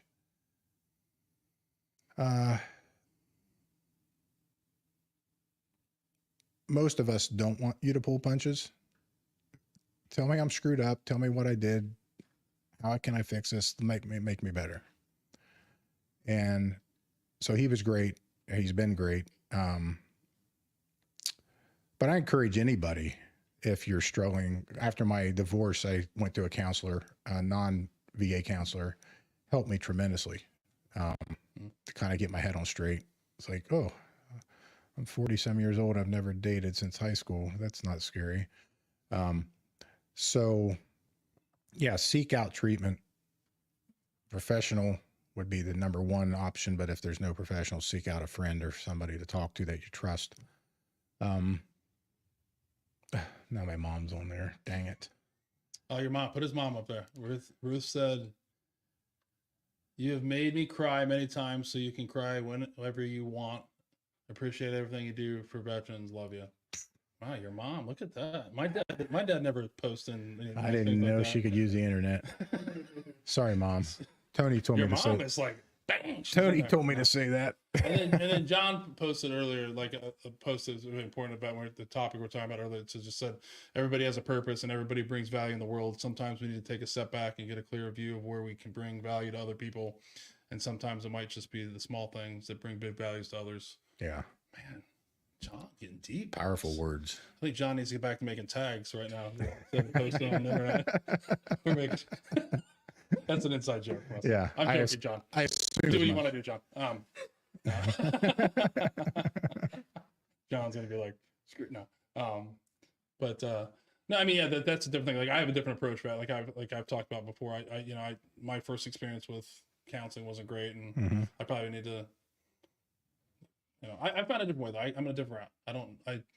I get it, but I struggled with 20 some years and using that as an excuse and a racket of why I wasn't getting better. And I found a a place that works for me and Yeah. and a process that works. So yeah, Yeah. it's whatever works for you. That's the That's number one good. thing. So John says, I love you too, John. I love you too. Yeah, that's an important thing. I think the number one thing I always say is just find out what works for you. That's the big thing. Oh yeah, that's huge. That's it. Yeah. And whatever works. Yeah. Yeah. And I mean, friends can be powerful because, you know, a lot of times they're going through the same things that you're going through. They're struggling, and what you can be super surprised about is when you talk to somebody and share with them how quickly they can share back with you and understand and realize that, you know, they're a lot more like you than you thought you were, and you're not alone. That's the big thing, is all this stuff is, we think we're not special. We're not, you know, we're not alone in this. So that's always something to remember. You are not the first person to deal with this. Right. I wish we were the last. But yeah, we won't be the last. I mean, I can wish a lot of things, but yeah, it's not going to happen. So, so you bounce around. We're not going to, do you want to go over all 24 jobs? Dang, man. That was a long time ago. You can memorize them like, that was like 20 years ago. No, okay. That'd be great if you'd been like, boom, no. Yeah. Hitman, Bookie. No, I'm going. CIA, FBI, NSA. They're all alphabets. No, none of those. No. That would be great if you could have rattled them off, though. So you started working for the government in 2003, 2004? 2005, okay. I started working for Social Security Administration. I was trying to guess. 3 years into that, I realized that is not the career plan that I want. So why does it take so long to get a new Social Security card when you lose one? Is what I want to know. You shouldn't have lost it, first of all. That's your own fault, sir. I'm surprised I had it from 1972 to 2000. Yeah. So. Yeah. Well, sir, you should have been more responsible. Why did you lose that? The funny thing about the card is that's what I love about doing this podcast. Yeah. Especially where we're at in the phase of, you know, I don't know everybody that's coming on, you know, as well as I did in the beginning, or I don't even know some of them when they come, except for when they come in here. But it was funny when I looked at that, like just recently, my son, the youngest son, is transferring, so he had to have a Social Security card. He got a job. He had to show a Social Security card. So I've been doing stuff down here a couple weeks ago for a podcast, and I lock all this stuff up in a safe, which drives everybody nuts. Like everybody's passport and everything is locked up, and nobody has there's other stuff in there that I don't want them to have. But so I'm like, give me the Social Security card. I'll get it. And I told him I'd get it out for him. That's what it was. I get it out for him and I would give it to you the next morning. Just don't worry about it. I'm down here. And so I go to work and immediately I'm like, oh crap. I do the Social Security card. And immediately I'm like, holy shit, check the, I had a bunch of boxes here that it was actually trash day. And I just, surprised there's bourbon boxes down here. But they were empty bourbon boxes. That is a surprise. And thrown a bunch of trash in there. And I was like, oh my God, I think I might wait. And at first he's like, no, it's not there. So I'm like, and he's like, are you sure you took it out of the safe? And I'm like, how dare you ask me? I'm like, he's like, what you? I don't know what I did after, but I took it out. But so then he literally sends me a picture that I crumbled it up. It was in. He's like, thank God you didn't, because I don't know why I didn't take that box. But it would have been gone. But and then he would have to wait like 7.5 years probably to get a new card. Maybe 3.5. They've improved. Yeah, it's only half the time now. But now his Social Security card is all crumbled up now. You know what I mean? Well, then he doesn't. By the way, Gabe, did you give that back to me so I can put it in the safe? Hey, don't laminate those either. That's right. Back in the day. Yeah. Well, they have I probably shouldn't say this, but I'm going to, because I can retire in 6 years. So, so they had one of the alphabet agencies come in and tell us why all stuff about the card, maybe a Secret Service, could have been about the security features on the Social Security card. Oh, dude, you don't say it. I'm not going to say it. You're interrupt people. But you just woke Nate up. He's like, no, one of the easiest ones, just take a magnifying glass and look at it. Yeah. Well, I mean, I would think that they have those things, but the other thing is like a piece of 2-cent laminate, you would think would not get rid of all of those security features. I feel like somebody wasn't really planning on that. And who laminates things? Like, remember that at the stage? Like laminating? Your parents like laminate everything. Yes. Like, laminate your baseball cards. No, don't do that. Laminate your chore list. Remember that was a big thing. And then label makers came on. Everybody was fucking like labels everywhere. Everything. Like, boom, boom, boom. Like, everywhere. Does anybody let me know if you're laminating. And what about the labels where you like, and then turn it. What was that called? It was stupid, whatever it was, because the stickers wouldn't even stick anyway. You put them on and they go, and then we get hot and they just fall off. Yeah. Do you know what we're talking about? He's yeah, like what is it? Like my dad probably had all those things. Like, yeah. I guarantee. Great sound effects too, by the way. He's like, you know. Yeah. How fast can you pull the trigger? Be like, look at all those zeros. This generation has it so easy. It does. We used to have to get up and like change the channel. Remember that? Mm-hmm. We got cable. Walk up to the cable box, and you have to like. Oh, we got cable. Then it was a whole nother level. We had 3 levels, and you're like, yeah. How fast can I change a channel from 6 to 43? Well, the best thing ever for me, my family, was my mom worked at the company where they wired them, or like if you whatever cable, like Cablevision, yeah, like whatever you got your box, like how like she would program it. So if you were getting like HBO and Cinemax and stuff, she knew how to program. So she would get the box, remember, and she had a program. So we had it all. You like we had every channel. And then when they didn't work, she'd be like, "Hold on," she'd flip it over and like mess with something. And then I was like, "Mom, why did you quit Cablevision? We had HBO." That's the coolest mom. Yeah, I was like, but remember that thing? You go, oh yeah, and you had the levels. Click, click, next level. Yeah. We didn't have that. My parents didn't get any of that stuff till I think I was in high school. Then I moved out, and they got all the cool stuff. Yeah, because I couldn't afford it when we were there. That's like, That's true. It was 1989. Remember those days? The 80s were so cool. Think about it. Did your family have VCR or Beta? VCR. Yeah. Think about it. Didn't you buy Beta? I just think about it. Yeah. What about a reel to reel? Did you ever have one of those? No. My dad may have. My dad had a big console stereo system. You weren't allowed to touch. Remember that was like, yeah. Open the lid. It had an automatic cassette changer. Ooh. You would put like cassettes, like 8 of them in there. No wonder he couldn't buy you those. It's like a $4,000 stereo system. We want a house or the stereo system. Let's go with the stereo system. Kid's got a tent where he's good. There ain't no way I'm taking that cassette out and putting it back in. Yeah. I am so tired of getting up all day. Yeah. That was interesting. Yeah, because remember how expensive that stuff was too? Like, I mean, crazy. now it's like, that's so crazy. 85-inch TV at Costco, like $1,800. Like, who needs a TV that big anyways? At least in their living room. Maybe down here. What size is that? It's like 85 inches. It is like, tell me something. Who the fuck needs an 85-inch television? I was like, I think that might be 85 inches. I don't know. Yeah, it could be that one. Is it that? It might be that one. Yeah. Could be. From Costco. It is definitely. If you've never been down here and seen it, it's a little. I still remember. I'll show you after. We had a smaller TV, and then. Yeah, like a 19-inch black and white. And my wife can't. We put this up while my wife wasn't here. Like, okay, smart move. Oh, sorry, it was an accident. Not really. And she came down. She was like, "Oh, no." I mean, and there's no like. I was like, well, we can move it into another room, and you're like, no, you can't. Yeah, it's not. You can move it to the back porch.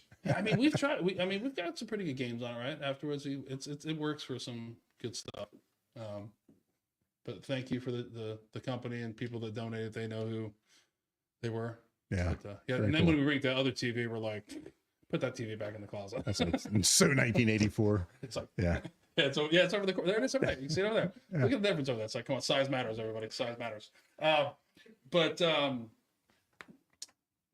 are ready for break 2 for whiskey? I'm cool, man. Whatever you want to do, you're in charge. Don't forget. Man, this is you. I'm just here to help along. So we went local again, and this is a cool story. This is why, again, I love how all these things come together in a weird way. So one of our former guests, Otto Wayne Fulmer, was at my house picking up something else, and he dropped off this bottle, and he said that he knew the owners. Come to find out that one of the original owners is his best friend's father-in-law. I think I have that right, Steve. I'm not sure. So it was just interesting. Like, you were doing a local thing, and he dropped this off and asked me to do it. And then I actually got to meet the folks from Leather and Oak on Tuesday. Steve, Ian, and I can't remember the other gentleman's name. I forgot. I'm sorry. But this is also another local distillery. Have you heard of Leather and Oak? I have not. Really, I'd heard of them. I was very, very skeptical. We're going to get whiskey nerdy here. It's 100% corn, if it hasn't come across there. So generally 100% corn stuff is not that good, right? Mellow corn, but I mean, mellow corn's nostalgic. It's a cool bottle, but generally, like we've had some other products on here. We're not going to disparage other places, but we were doing, and I totally forgot that was the mash bill. That I'd known that, and I just forgot it. And we were able to do a barrel pick on Tuesday, and It is really good stuff. They're like I said, they're a local company here.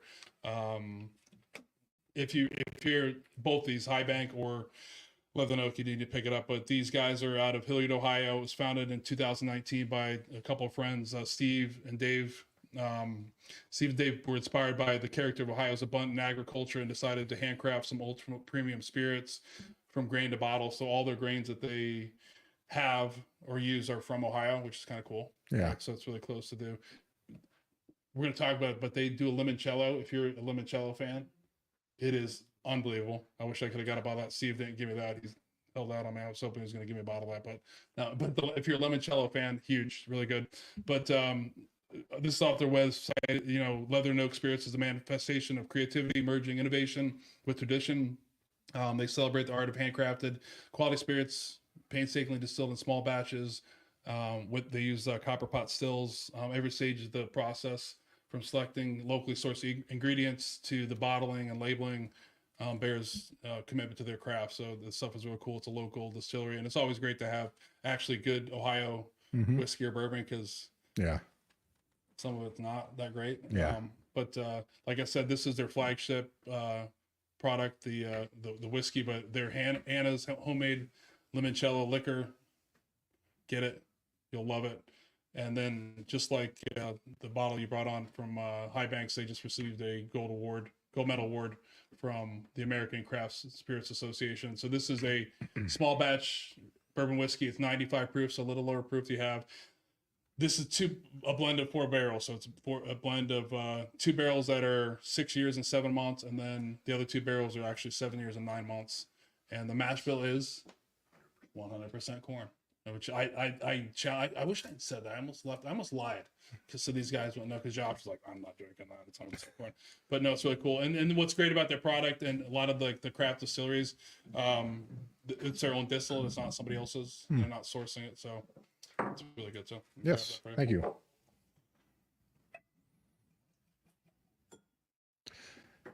Are these guys here to help you or just to drink the bourbon? Because yes. I mean, that's true. They're all here to help. I don't know what Levy's doing in the corner there. He's always on the computer. They're here to help. Drink the bourbon. No. It's always a good benefit. It's always great to be in the audience. He's posing. Look at him. I like it. The first for that pose. Yeah. I love it.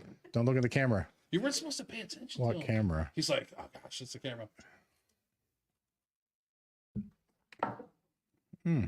So I'm telling you. Did you taste it yet? Have you had 100% corn whiskey before?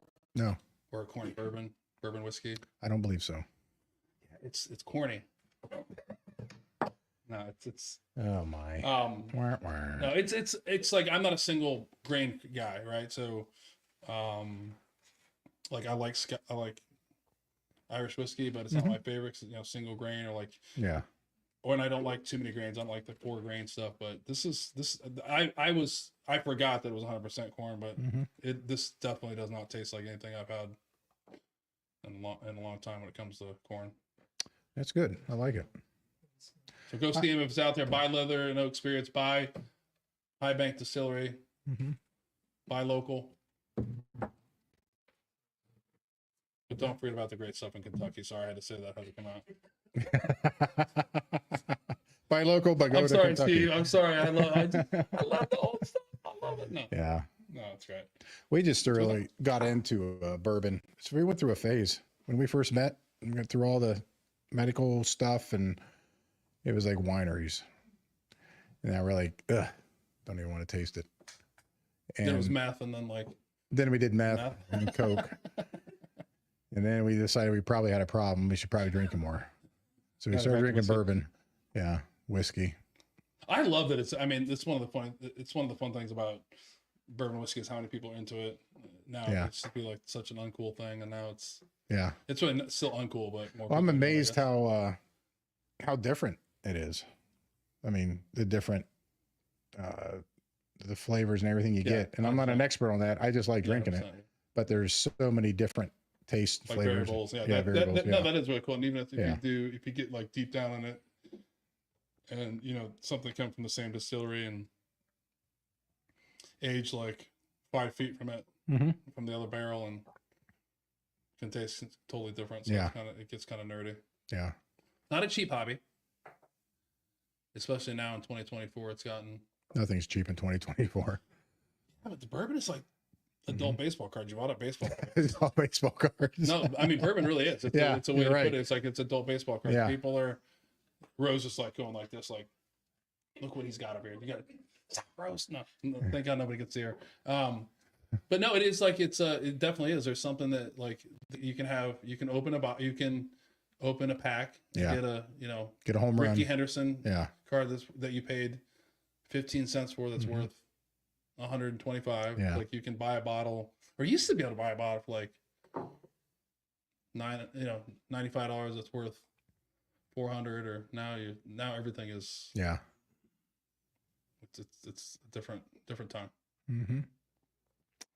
But it's Definitely. adult baseball cards. It is. That's a good point. It's a good way to I'll put show it. you my best baseball cards after we're done. Good. We'll probably Hey, drink some. and I'll But pull- the difference is hey, you hey. can actually open them and then drink them. And be I'm like, going to "Oh." pull out my inner Kurtz brothers. So I can't help you if your Johnny Bench goes I'm not disappearing. going to throw out any names, but I too have had people steal my adult baseball cards. You know who you are. Are they here? No. No. Okay, good. They would not be here, or they've stolen adult baseball cards from other people. They know who they are too. So, Yeah. but yeah, some things don't change from. That's what I'm going to tell my mom. Unfortunately, she's listening now because she doesn't drink. But Mom, it's adult baseball cards. That's the way it goes. Sorry, but here goes another one. See, Mega's talking about just deal with it, pickle. That was like Nolan Ryan. Yeah, Meg was one of our guests. She's talking about. It's been on here. I feel like you haven't seen any episodes, Meg, because it's been here since you gave it to me 2 years ago. No, I'm kidding. But we wish your hubby well, Mike, a former guest. You knew Mike. That's who brought us together. Oh yeah. That's Mike's wife. Okay. So he's home recovering from back surgery. I just saw that at the bottom. I'm a little slow. So Yeah, I'm sorry. I'm getting yelled at by the producer over that. See, he's working over there. He's telling me to move the mic. Do what I want, Josh. Jeez. see, No, so whose show is this? Dang. it's ours. This is a team ours. effort. Okay. I could not do this without all of them, actually. Probably Josh the most. Yeah. One of us. Yeah, Josh can shut it down right now. Just Yeah. give me the mouse, Mike. Yeah. Give me He's the mouse. like, Give me the I'm mouse. 3 Yeah. seconds away. And you're done. Yes.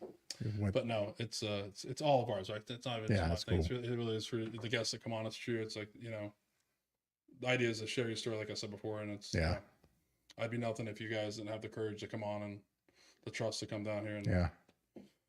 it's not a bad place. That's cool. Good food. Yeah. Good Good food, food. good Pizza drink. was great. Yeah, it's our new pizza place. Mm-hmm. It's really good. Where's that at? Look at you. You woke him up. He's awake now. He's like, whoa. Where's that at? We don't want to tell anybody. What is the place? What is it, Nate? Ren's Pizza. Official pizza sponsor, maybe? Soon Throw it out there. Throw it in there. So where is that Tell 'em at? shout it. Again, where is that? It's off 161. Okay. Yeah, off Granville Road. That's what Rose said. I was just confirming there wasn't a second location. Yeah, throw them a shout. Right It's great pizza. Yeah. Yeah, but Yeah. that's one of the things. If you come on here, you get free whiskey, free food. There's a chance you might cry. What? We're Not gonna the- check her purse. That's why she didn't want to give her purse up. I gotta check her I purse. told her to before bring she a bigger leaves. purse. Dad, check her purse. Gonna need a bigger No, purse. it's great. It's not big enough. So you know, all joking aside, you left the Social Security Administration Yeah. over the lamination thing. Right? That was horrible. The I get it. lamination problems were ridiculous. They would confiscate it every time you walked in. Seriously, he's laminating? Don't do that here, Huff. We don't allow that. So Just think, I said, I can't deal with this anymore. So I left. I see why the lamination thing. What's the problem? So you I can't. you went on to better. You've been on to better things. You worked for the Veterans Affairs Yes, much better. Fiduciary Unit. Yes. So Do you want to know what that I is? barely got that out one time. I don't want to say it again. So tell us about the Fiduciary Unit. It's funny because I was talking with one of my coworkers today, and she said she talked to, or no, not a coworker. I'm sorry, a fiduciary, and she was working. I can't. Never mind. He's just bragging. They can say it. I can't say that. Fiduciary. Fiduciary. I can't. Actually, I can't say that. Anyways, it's funny how many people can't say that word. I'm like, well, when I started this job, I couldn't either because it's not a word you've ever really heard before. So got to use your phonics and sound it out. Not bad for an artilleryman. So what was your question? So what?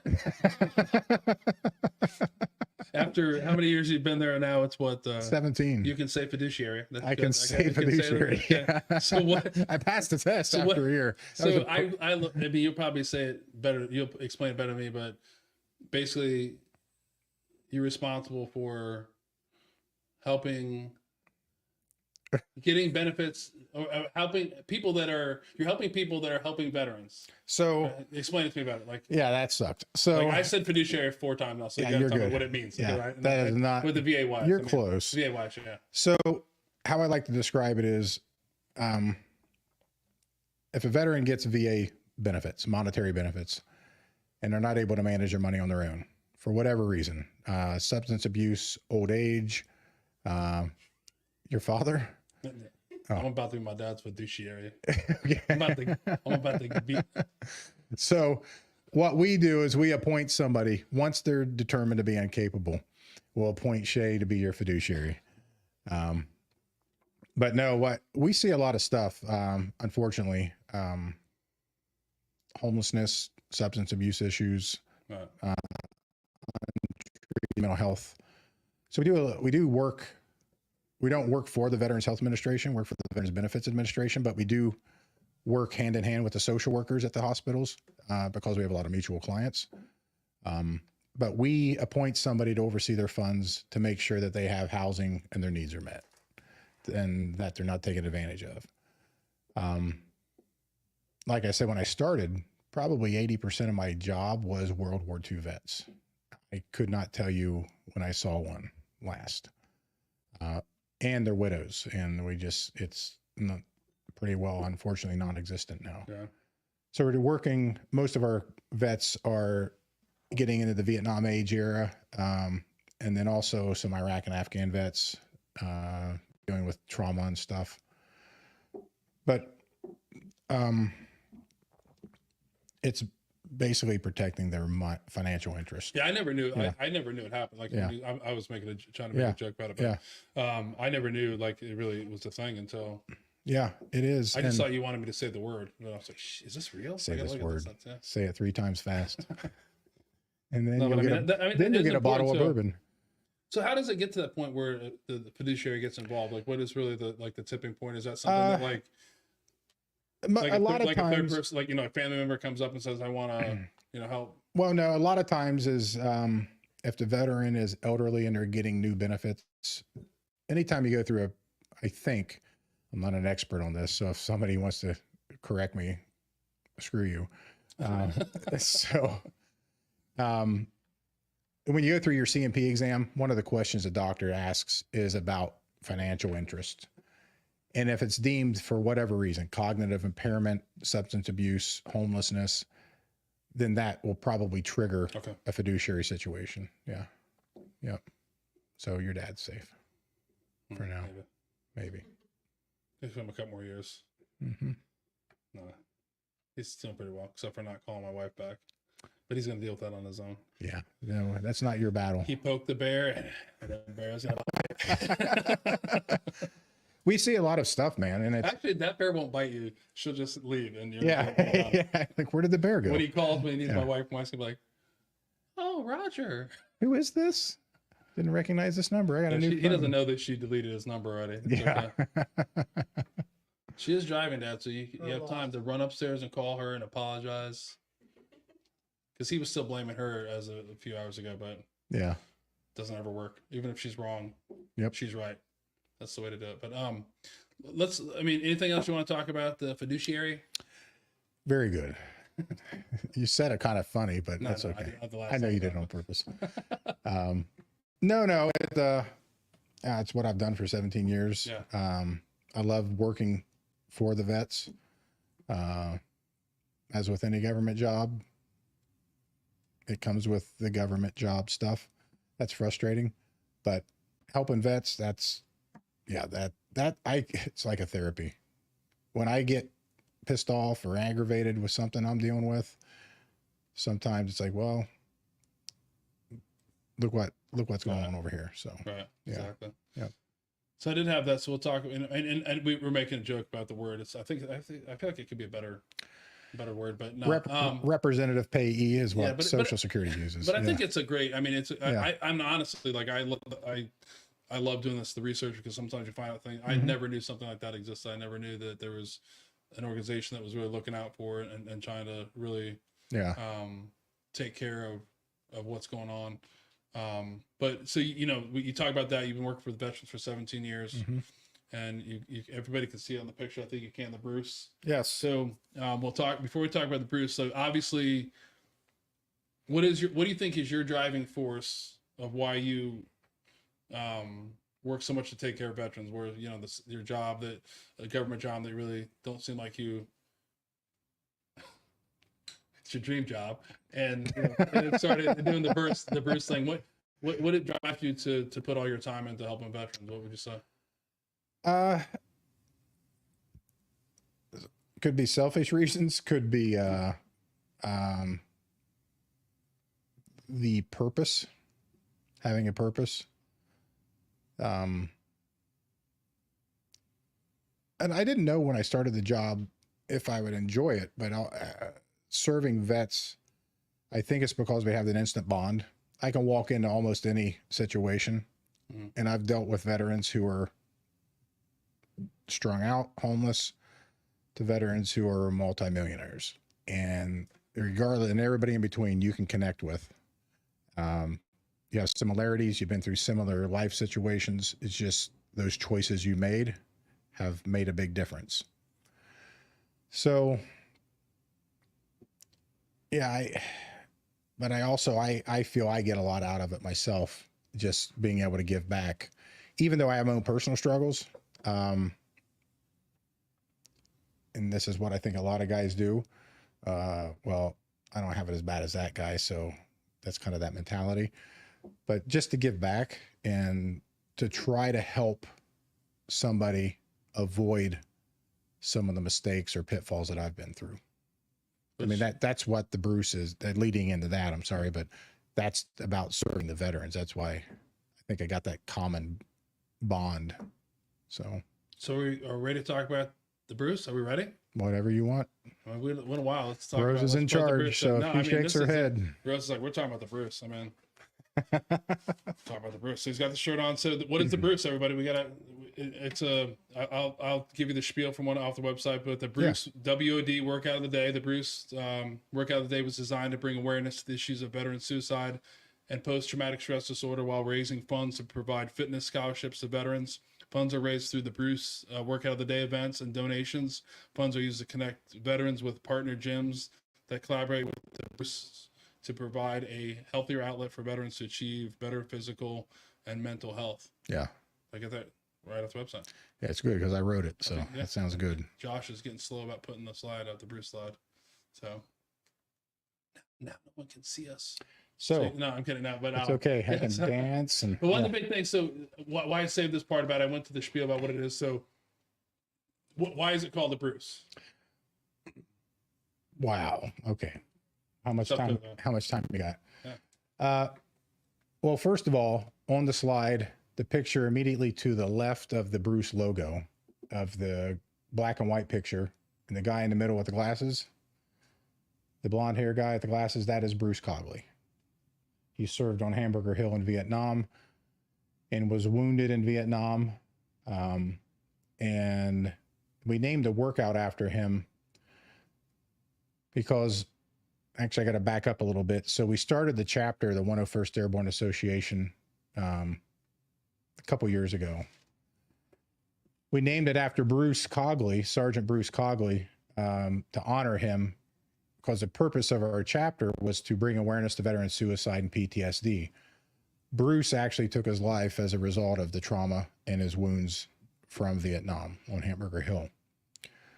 So we needed a way, when we became official, a 501c19 veteran organization, I told the guys, I said, okay, now we're official. Now how are we going to make this mission? How are we going to meet the mission? Because if we did this just to get together on a monthly basis, that's not why I'm here. I want to do something. Well, I like working out. I like doing CrossFit and within my current abilities. And I said, let's create a hero WOD, hero workout much like our hero workouts that CrossFit does. So I wrote the workout based on the Battle of Hamburger Hill. But it's named to Bruce because Sergeant Bruce Cogley is the person that we're honoring. Okay. Yeah. So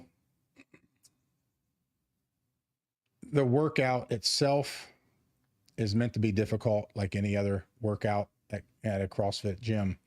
But the Bruce is really just to bring honor to Bruce Cogley himself, but also, as the website says, every other Vietnam veteran who either was lost or lost a battle at home due to that trauma. So part of my personal story is coming home and seeing how we were greeted and how the Vietnam vets were treated so much differently.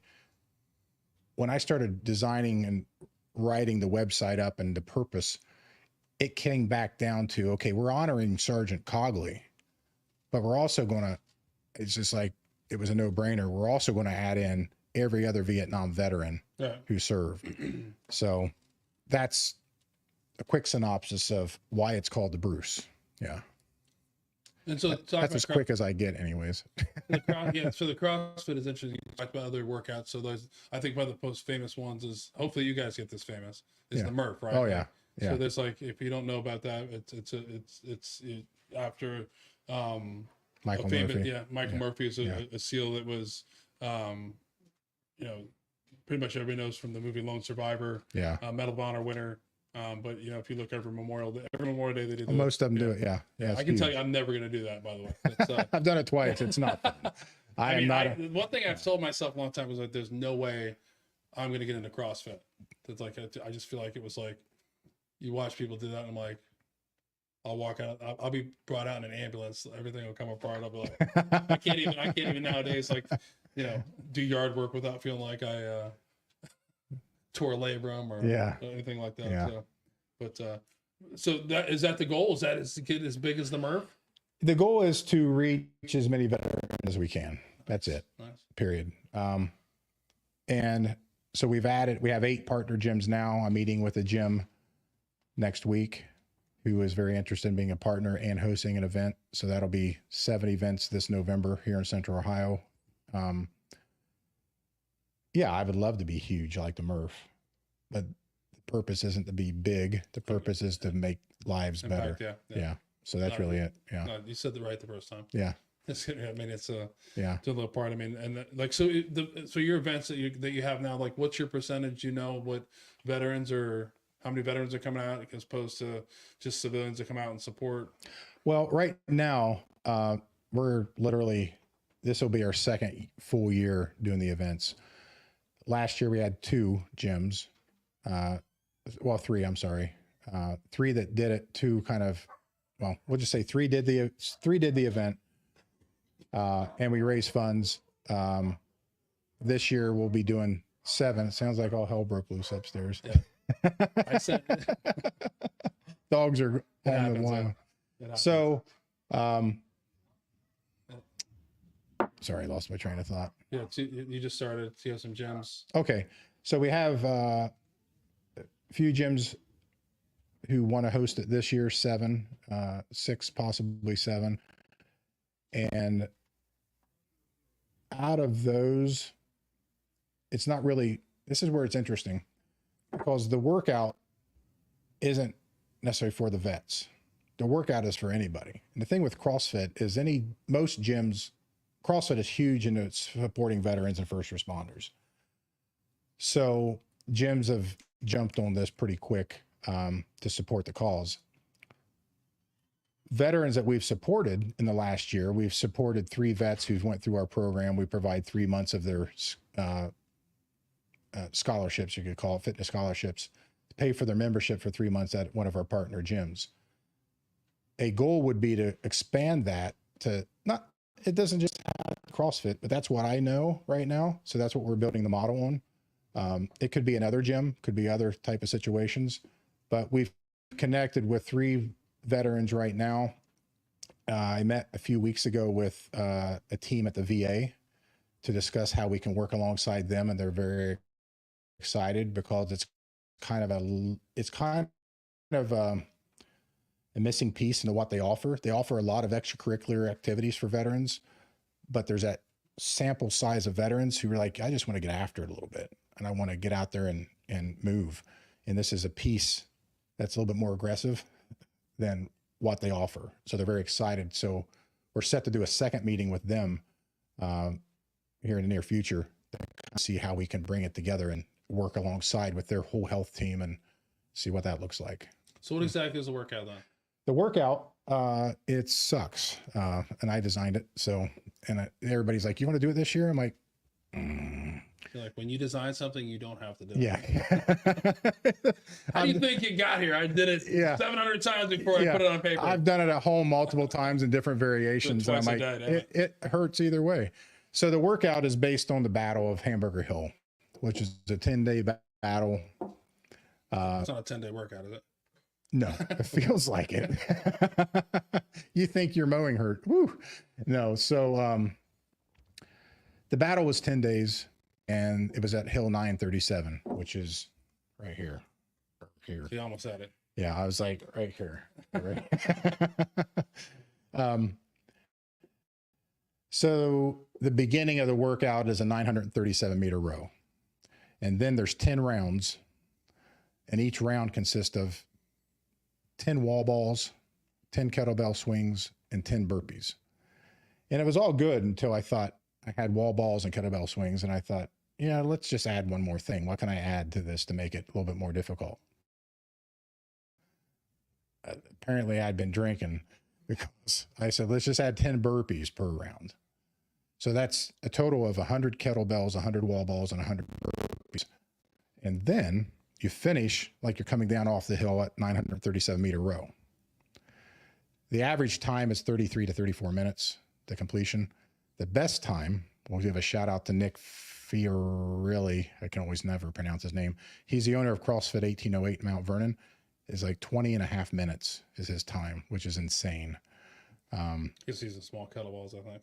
What's the kettlebell? No, the kettle, he did it as prescribed. No, I know. But let me tell you, he's not a big guy, but he's fit. The kettlebell is 70 pounds. The wall ball is 20 pounds.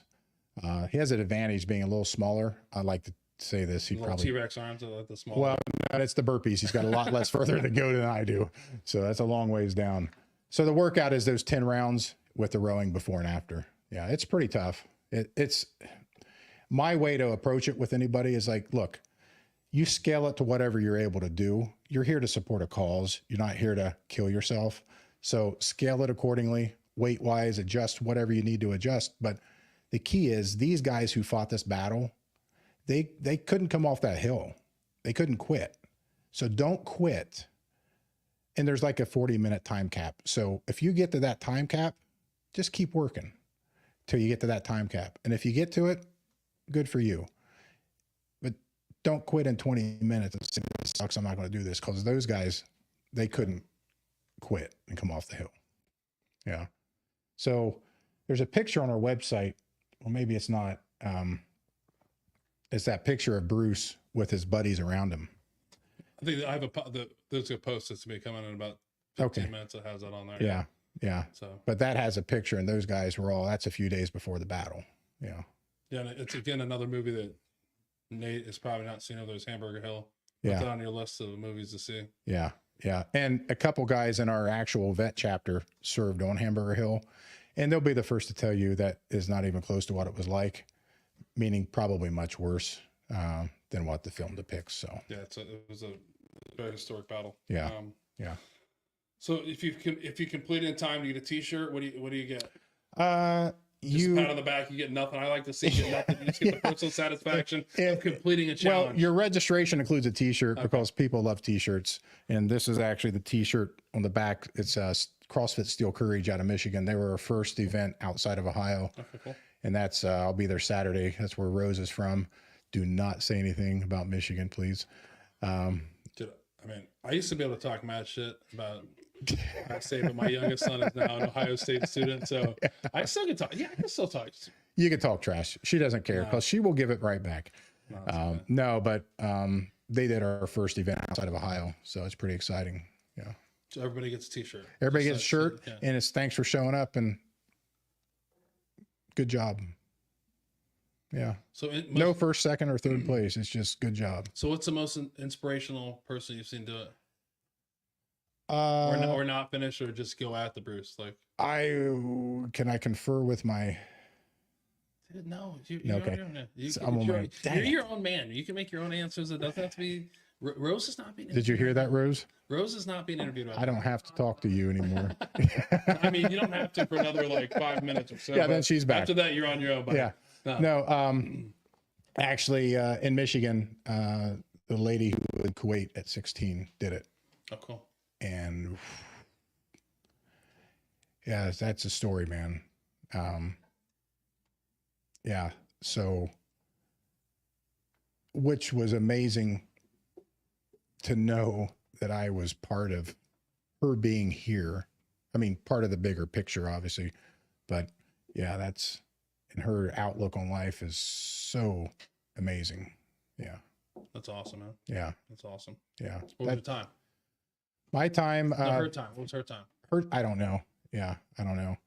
Yeah. I was going to say my first time was near death, but yeah, second time was the great much thing better. about it is, like you said, it's my podcast. You can change it from 100 burpees. You're like, that's way too many. Let's do 4 burpees. Yeah, man. So, Yeah. Then people look at you like, dude, you're sandbagging. Come on. I feel like No. that's feel like just do no. So how many times do you think you've done it? Well, the actual workout, at least half dozen or so, and variations. I'll do a heavier version with heavier kettlebells and stuff, or half workouts and just different variations to try it out. And it's pretty well exhausting either way. But yeah. That's awesome. So I said, I feel like Shay needs to do some burpees. I feel like there's a lot of things I need to do, John. Burpees ain't one of them. John needs to get back to making tags. He didn't hear me like an hour ago. Yeah, I mean, I feel like there's some exercise I'm not doing with burpee, push up. Burpees aren't worth anything. I mean, I hate burpees. So You have to, like, our coach at the gym, he puts burpees, and if Jason's listening, he's probably not. He puts burpees in a warm up, and we're like, I'm not doing those. He's like, well, you pay to come here, do what you want. I'm like, yeah, okay, I'm not doing burpees.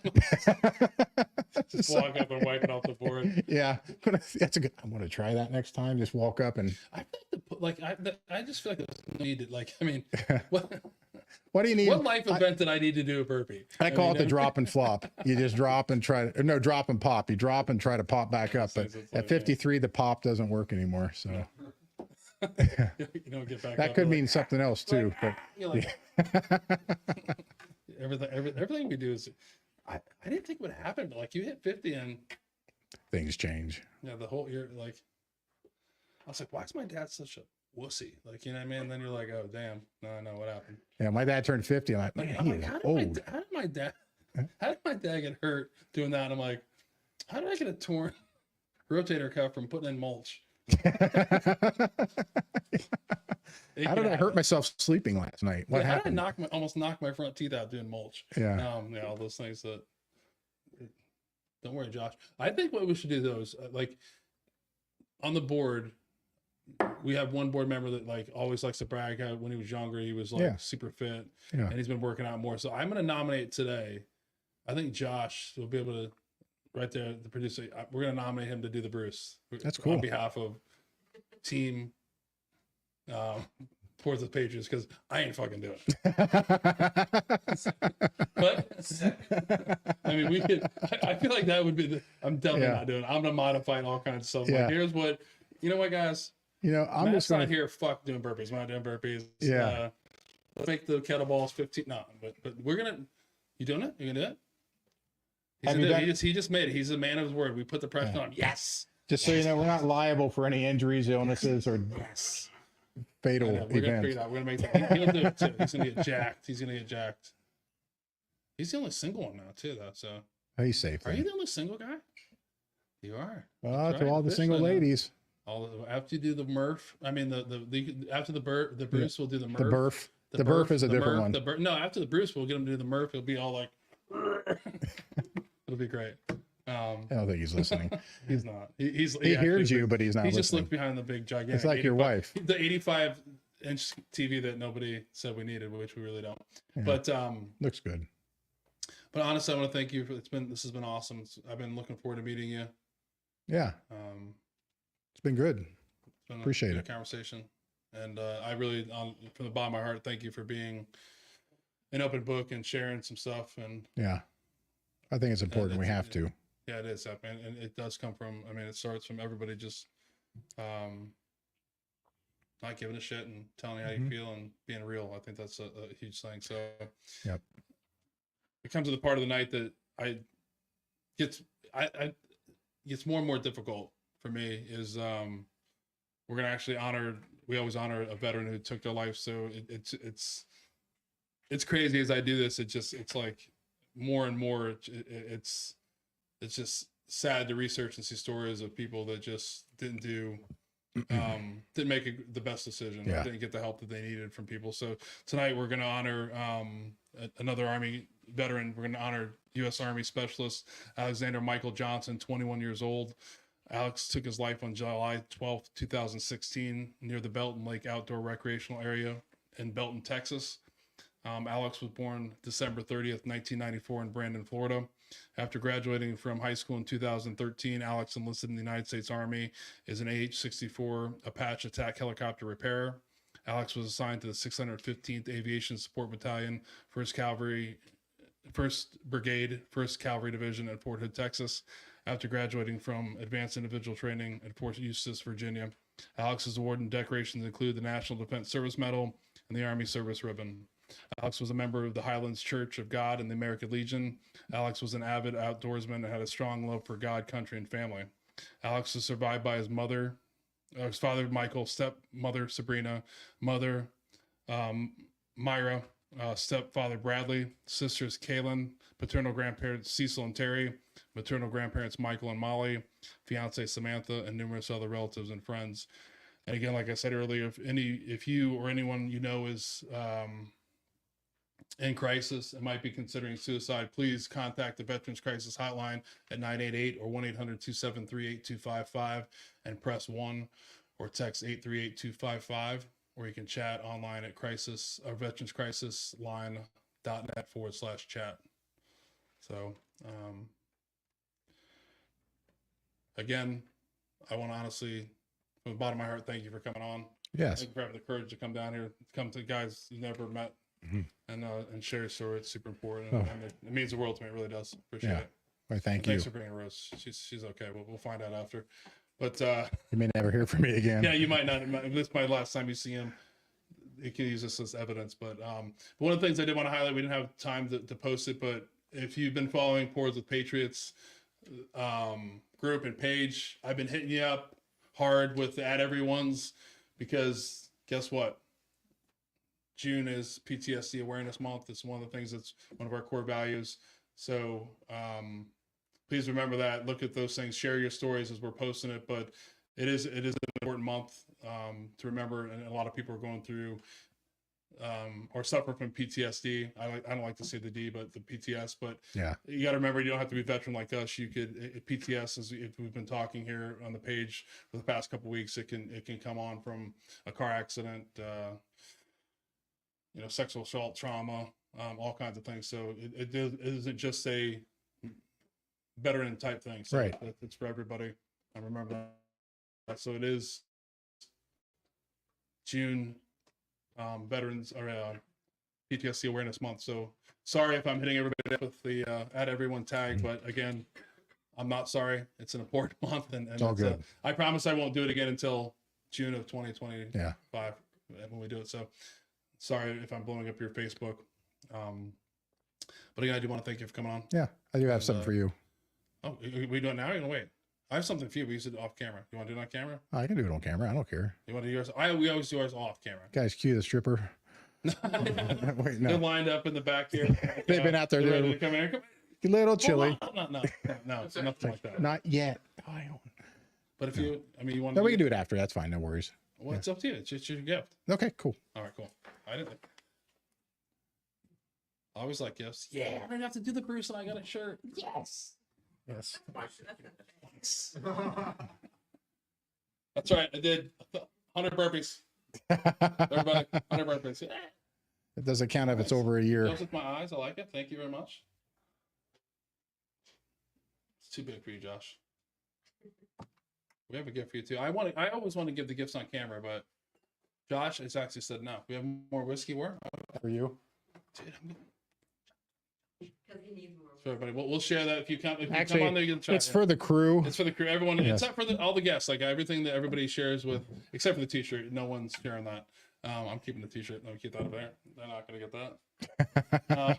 But every time we have anybody that leaves whiskey, it always gets passed on. That's what's great about whiskey. Yeah, it's all good. It's something like that. So thank you. That's awesome. Thank you. Thank have your you. gifts off. But I was saying, as I wanted to do it on camera, Josh was like, no, Okay. it's more special Special.